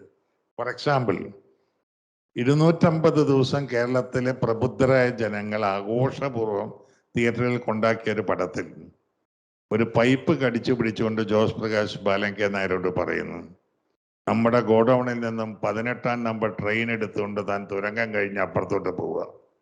അവിടെ തനിക്ക് വേണ്ടി ഒരു ഹെലികോപ്റ്റർ കാത്തു നിൽക്കുന്നുണ്ട്. അതിൽ കയറി താൻ പോയി കഴിയുമ്പോൾ നടുക്കടലിൽ നങ്കൂരമിട്ട് കിടക്കുന്ന ഒരു കപ്പലുണ്ട്. അവിടേക്ക് ഒരു കയറേണി വെച്ച് താഴെ ഇറങ്ങി അവിടെയുള്ള ഇന്ന രാജ്യക്കാരനുമായിട്ട് രത്നത്തിൻ്റെ ട്രേഡിങ് നടത്തി നിങ്ങൾ അവിടെ നിന്ന് സ്പീഡ് ബോട്ടിൽ കയറി ഇന്ന കരയിലെത്തുമ്പോൾ നമ്മുടെ 41-ാം നമ്പർ ട്രെയിൻ അവിടെ ഉണ്ടാവും, അതിൽ കയറി തിരിച്ചു വരാൻ. ഇന്ത്യ മഹാരാജ്യത്ത് ആർക്കാണ് സ്വന്തമായ ട്രെയിനും അതിന് നമ്പറും ഒക്കെ ഉള്ളത്? ഒരു ലോജിക്കൽ പ്രശ്നങ്ങളും ചോദ്യങ്ങളും ഒന്നും ഉണ്ടായില്ല ഇവിടെ. അത് അത്തരം അസംബന്ധങ്ങൾ എല്ലാ കാലഘട്ടത്തിലും ഉണ്ട്. നമ്മളെപ്പോഴും ഒഴുക്കിനെതിരെ നീന്തി നല്ലത് പറയാനും നല്ലതിനെ ചോദ്യം ചെയ്യാനും നിൽക്കുന്ന ഒരു ന്യൂനപക്ഷത്തെയാണ് ജനറലൈസ് ചെയ്യുന്നത്. അതുണ്ടാകുന്നില്ല എന്ന് പറയുമ്പോൾ നമ്മൾ മുമ്പ് നമുക്ക് ഇഷ്ടപ്പെട്ട സിനിമകൾ എഴുതപ്പെട്ട ഒരു പശ്ചാത്തലം ഉണ്ടല്ലോ, ചലച്ചിത്രമാക്കപ്പെട്ട പശ്ചാത്തലം. അവിടെ നിന്ന് കാലം ഒരുപാട് മാറിയിരിക്കുന്നു. കാലം മാറുമ്പോൾ മനസ്സിന്റെ സഞ്ചാര വേഗത്തിൽ ഒരുപാട് മാറ്റങ്ങൾ സംഭവിക്കുന്നുണ്ട്. അന്ന് ഉണ്ടായിരുന്നു, ഇപ്പോൾ ഏറ്റവും കൂടുതൽ പരാതി പുതിയ സിനിമകളെ കുറിച്ച് പറയുന്നത് മുത്തച്ഛനില്ല, മുത്തശ്ശിയില്ല, അമ്മാവനില്ല, കാര്യസ്ഥനില്ല എന്നതാണ്. ഇവിടെ പഠിക്കാൻ വന്നിരിക്കുന്ന കുട്ടികളിൽ എത്ര പേര് ഇവരോടൊപ്പം ചെലവഴിക്കുന്നുണ്ട്? മുത്തശ്ശിയുടെ മടിയിൽ കിടന്നുകൊണ്ട് മുത്തശ്ശി പറയുന്ന നാടൻ കഥകൾ കേട്ട് വളർന്ന എത്ര കുട്ടികളുണ്ട്? അല്ലെങ്കിൽ മുത്തച്ഛൻ്റെ കൈവരിയിൽ ഞാൻ നിന്നുകൊണ്ട് ഇല്ലിക്കാടിൻ്റെ അപ്പുറത്ത് നിന്ന് അവിടെയാണ് ഒടിയൻ്റെ മറ്റേതിനെ കണ്ടത് എന്ന് പറയുന്ന നാടൻ പഴംപാട്ടുകൾ കേട്ടവരെത്ര പേരുണ്ട്? അച്ഛനും അമ്മയും ജോലി കഴിഞ്ഞിട്ട് പെൻഡ്രൈവുമായിട്ട് വന്ന് പുലർച്ചെ വരെ താങ്കളുടെ കമ്പ്യൂട്ടറിൻ്റെ ഇടയിൽ ഇരിക്കുമ്പോൾ മക്കൾക്ക് സ്നേഹപൂർണമായ ഒരു തലോടലോ സാന്ത്വനമോ ശകാരമോ ലഭിക്കാതെ അവർക്ക് കളിപ്പാട്ടങ്ങളായിട്ട് ഈ എന്താണ് പറയുക, കമ്പ്യൂട്ടറൈസ്ഡ് ഗെയിംസ് കൊടുക്കുന്ന മാതാപിതാക്കളുള്ള ഒരു കാലഘട്ടം അരങ്ങ് വാഴുമ്പോൾ ആ കുട്ടികളല്ലേ വളർന്നു വന്ന് ഇന്നത്തെ ഫിലിം മേക്കേഴ്സ് ആവുന്നത്? അവർക്ക് ലഭിച്ചിട്ടില്ലാത്ത ഒന്ന് അവരവരുടെ സിനിമയിലൂടെ തരണമെന്ന് പറയുന്നതിൽ എന്താ അർത്ഥമുള്ളത്? ബട്ട് ബേസിക് ഇൻസ്റ്റിങ്സ് എന്ന് പറയുന്നത് ഇന്നിറങ്ങുന്ന സിനിമയിലുമുണ്ട്. അന്ന് റിലേഷൻഷിപ്സിനെ കണ്ടിരുന്ന കണ്ണുകൊണ്ടല്ല ഇന്ന് റിലേഷൻഷിപ്സിനെ കാണുന്നത്. ഞാനൊക്കെ സ്കൂളിലും കോളേജിലൊക്കെ പഠിക്കുമ്പോൾ ആൺകുട്ടികളും പെൺകുട്ടികളും തമ്മിലുള്ള ഒരു ഡിസ്റ്റൻസ് എന്ന് പറയുന്നത് വളരെ വലുതായിരുന്നു. Today that much of distance is not there. Society is changing. Everything is undergoing rapid changes, especially with the coming of these epidemics. മനുഷ്യർ തമ്മിലുള്ള അകലം വർദ്ധിച്ചിട്ടുമുണ്ട്, കുറഞ്ഞിട്ടുമുണ്ട്. അപ്പം എല്ലാം പുനരനുവാദപ്പെടുത്തപ്പെടുകയാണ്. അവിടെ സ്വാഭാവികമായും മാറ്റങ്ങൾ ഉണ്ടാകും. പുതിയ മാറ്റം പുതിയ തലമുറയുടെ ചിത്രങ്ങളിൽ കാണുമ്പോൾ അതിനെ കലാകാരനപ്പെട്ടെന്ന് നമുക്ക് പറയാൻ വയ്യ. I was deviating from the way my father use to live. And my son or my daughter has every right to deviate from my style. And there is no meaning in grumbling against what my granddaughter would do. That keeps on happening. അതാണ് അതിൽ പറയാനുള്ളത്. പിന്നെ ഈ പറയുന്ന ആവിഷ്കാര സ്വാതന്ത്ര്യം എന്ന് പറയുന്നത് എന്താണ്? ആവിഷ്കാര സ്വാതന്ത്ര്യം, you have to define that. കാരണം ഒരുപാട് ഉപയോഗിച്ച് അർത്ഥമുന തേഞ്ഞു പോയൊരു പ്രയോഗമാണത്. The right and freedom to differ എന്നാണ് അതിനെ ഏറ്റവും നല്ല വിശുദ്ധമായ അർത്ഥത്തിൽ സമീപിക്കുമ്പോൾ നമുക്ക് നൽകാൻ കഴിയുന്ന ഡെഫിനിഷൻ. താങ്കൾ ചോദിച്ച ചോദ്യം ശരിയല്ല എന്ന് എനിക്ക് താങ്കളോട് പറയാൻ പാടില്ല, എൻ്റെ വാ മൂടി കെട്ടുമെങ്കിൽ ദാറ്റ് ഈസ് ഒബ്ജക്ഷണബിൾ. അല്ലാതെ എനിക്ക് പറയാനുള്ള എന്ത് പോകരുത്തരവും വിളിച്ചു പറയാനുള്ള സ്വാതന്ത്ര്യം എനിക്ക് തരാതിരിക്കുന്നതിനെ ആവിഷ്കാര സ്വാതന്ത്ര്യത്തിന് മൂട് കിട്ടുന്നതെന്ന് പറയും. ഈ ആവിഷ്കാര സ്വാതന്ത്ര്യം അടിച്ചമർത്തുമെന്ന് അവകാശപ്പെടുന്ന അല്ലെങ്കിൽ പരാതിപ്പെടുന്നവർ അവർ ചെയ്തിട്ടില്ല ഇതൊക്കെ. ഞാൻ ഒന്നിനെയും എന്താ പറയുക കാനനൈസ് ചെയ്യുക, അത്തരത്തിലുള്ള നിയന്ത്രണങ്ങളെ പാടി പുകഴ്ത്തുകയല്ല ചെയ്യുന്നത്. അപ്പോൾ നിയമം നടപ്പിലാക്കുന്നവരും കൊറപ്റ്റാകാം, ഈ നിയന്ത്രണങ്ങൾ ഏൽപ്പിക്കുന്നവരും കൊറപ്റ്റാകാം. അപ്പം അതുകൊണ്ട് ഒരാളുടെ ഇടപെടൽ മോശവും മറ്റൊരാളുടെ ഇടപെടൽ നല്ലതുമാകുന്നില്ല. അഭിപ്രായ വ്യത്യാസങ്ങൾ സഹിഷ്ണുതയോടെ പ്രതിപക്ഷ ബഹുമാനത്തോടെ തറപ്പിച്ച് പറയുവാനുള്ള സ്വാതന്ത്ര്യം, അതിനു വേണ്ടിയാണോ ഉയർന്ന മുറവിളികൾ എന്നുള്ളത് ആത്മപരിശോധന നടത്തണം. ഇത് പറയേണ്ടത് ആവശ്യമാണ്. ഇത് എന്ന് പറയുന്നത് എന്താണ്? Is it having any positive edge? സമൂഹത്തിൽ നിലനിൽക്കുന്ന ഒരു ആചാരം അത് മോശമാണ് എന്ന് ഞാൻ പറയുമ്പോൾ ആ ആചാരം അനുഷ്ഠിക്കുന്നവരോടുള്ള എൻ്റെ അടക്കമുള്ള ഒരു നിന്ദിയാവരുത് അതിൻ്റെ പ്രേരകം. ഹ്യൂമനിസം എന്ന് പറയുന്ന ഉരകല്ലിൽ വെച്ച് സത്യസന്ധമായി ഉര തേച്ച് നോക്കി അതിൻ്റെ അർത്ഥത്തിൽ അതിൻ്റെ ജെനുവിനെസ്സിനെ കാണാൻ കഴിയണം. അല്ലാതെയുള്ള എല്ലാ ഇടപെടലും ബയസ്ഡ് ആയിരിക്കും. ഞാൻ ചോദിച്ചത് സാറിന്റെ ഒരു റോൾ മോഡൽ ആരാണ്, അല്ലെങ്കിൽ സാറിനെ ഏറ്റവും കൂടുതൽ ഇൻസ്പയർ ചെയ്ത ഒരു മൊമെന്റ് അല്ലെങ്കിൽ ഒരു മൂവി ഏതാണ്? റോൾ മോഡൽ എന്ന് പറയുമ്പോൾ ഞാനൊരു വിശ്വാസിയാണ്. സന്ദേഹങ്ങൾ ഉന്നയിക്കുവാനുള്ള അനുവാദം തരുന്ന ഈശ്വരനിലാണ് ഞാൻ വിശ്വസിക്കുന്നത്. എൻ്റെ വിശ്വാസ പ്രഖ്യാപനം എന്ന് പറയുന്നത് സന്ദേഹിയുടെ വിശ്വാസ സാക്ഷ്യമാണ്. അറിയുവാനുള്ള ത്വര എന്നിൽ ഉണർത്തി തരുന്ന ഈശ്വരനാണ് ഈ പ്രപഞ്ചത്തിന്റെ ചൈതന്യം. അതല്ലെങ്കിൽ ഇതാണെന്ന് പറഞ്ഞാൽ അത് കണ്ണും പൊട്ടി വിശ്വസിച്ച് നിൽക്കണ്ടേ നമ്മൾ? അല്ല, ചോദ്യങ്ങൾ ചോദിക്കണം. ആ ചോദ്യങ്ങൾക്ക് അപ്പുറത്ത് ഉത്തരങ്ങൾ കണ്ടെത്താൻ കഴിയണം. അങ്ങനെ മനസ്സിനെ എന്താണ് പറയുക, പാകപ്പെടുത്തിയെടുത്തുള്ള ഒരു വ്യക്തി എന്നുള്ള നിലയിൽ എൻ്റെ മുമ്പിലുള്ള എല്ലാവരും, അതിന് വലിപ്പച്ചെറുപ്പമില്ല, എനിക്ക് ചോദ്യം ചെയ്യാനുള്ള എൻ്റെ മാതൃകകളാണ്. There is no single individual. I can never point out a single individual. ഏറ്റവും കൂടുതൽ എനിക്ക് ഹൃദയൈക്യമുള്ള എൻ്റെ മാതാപിതാക്കളോടായാലും ഗുരുക്കന്മാരോടായാലും there are areas where I differ a lot. And differ ചെയ്യാണ്ട് അവർ പറയുന്നതാണ് ശരിയെന്ന് പറയാനാണെങ്കിൽ ഐ ഡോണ്ട് എക്സിസ്റ്റ്. ഡിഫർ ചെയ്ത് ഞാൻ എവിടെയെങ്കിലും എത്തുകയാണ്. അത് വിശ്വാസത്തെ നിഷേധിക്കലല്ല, വിശ്വാസത്തെ പുനരനുപാതപ്പെടുത്തി ഉറപ്പിക്കലാണ്. നിങ്ങളൊരു ചിത്രം വരയ്ക്കുമ്പോൾ ബ്രഷ് എടുത്ത് ക്യാൻവാസിൽ എവിടെയെങ്കിലും ഒരു ബിന്ദുവിൽ തൊടണം. അതിൻ്റെ അപ്പുറത്തേക്കും ഇപ്പുറത്തേക്കും വരയ്ക്കുന്ന വരകളും സ്ട്രോക്കുകളും ചേർന്നാണ് മുഖമുണ്ടാവുന്നത്. ഒരു ആൽഫബറ്റ് എഴുതാൻ നിങ്ങൾ പേനയെടുത്ത് കടലാസിൻ്റെ എവിടെയെങ്കിലും ഒന്ന് തൊടണം. അതിൻ്റെ അപ്പുറവും ഇപ്പുറവും ആയിട്ട് കുനിപ്പുകളിലൂടെയാണ് ഒരക്ഷരം രൂപം എടുത്ത് വരുന്നത്. You have to believe in something. I believe in God and my religion is humanism. അപ്പൊ ഇതിൻ്റെ പ്രസരണശേഷിയുടെ അനുപാതങ്ങളിൽ അധിഷ്ഠിതമായിട്ടാണ് ഞാൻ മനുഷ്യനെ കാണുന്നത്, ഈ പ്രപഞ്ചത്തിലെ സംഭവങ്ങളെ കാണുന്നത്. എൻ്റെ രാഷ്ട്രീയവും എൻ്റെ മതവും മനുഷ്യത്വമാണ്, മാനവികതയാണ്. മനുഷ്യനിൽ ദൈവാംശത്തെ കണ്ടെത്തുവാനുള്ള സിദ്ധി എനിക്ക് തന്നത് കൊണ്ടാണ് ഞാൻ ഈശ്വരനെ നമസ്കരിക്കുന്നത്. മനുഷ്യനിൽ നിന്ന് മനുഷ്യൻ അകന്നു പോകുമ്പോൾ അവൻ ഈശ്വരനിൽ നിന്ന് അകന്നു പോകുന്നു എന്ന് തിരിച്ചറിയുവാൻ എനിക്ക് ലഭിച്ച ഒരു വരത്തെയാണ് ഞാൻ ജ്ഞാനം എന്ന് വിളിക്കുന്നത്. For me even a shadow is a role model.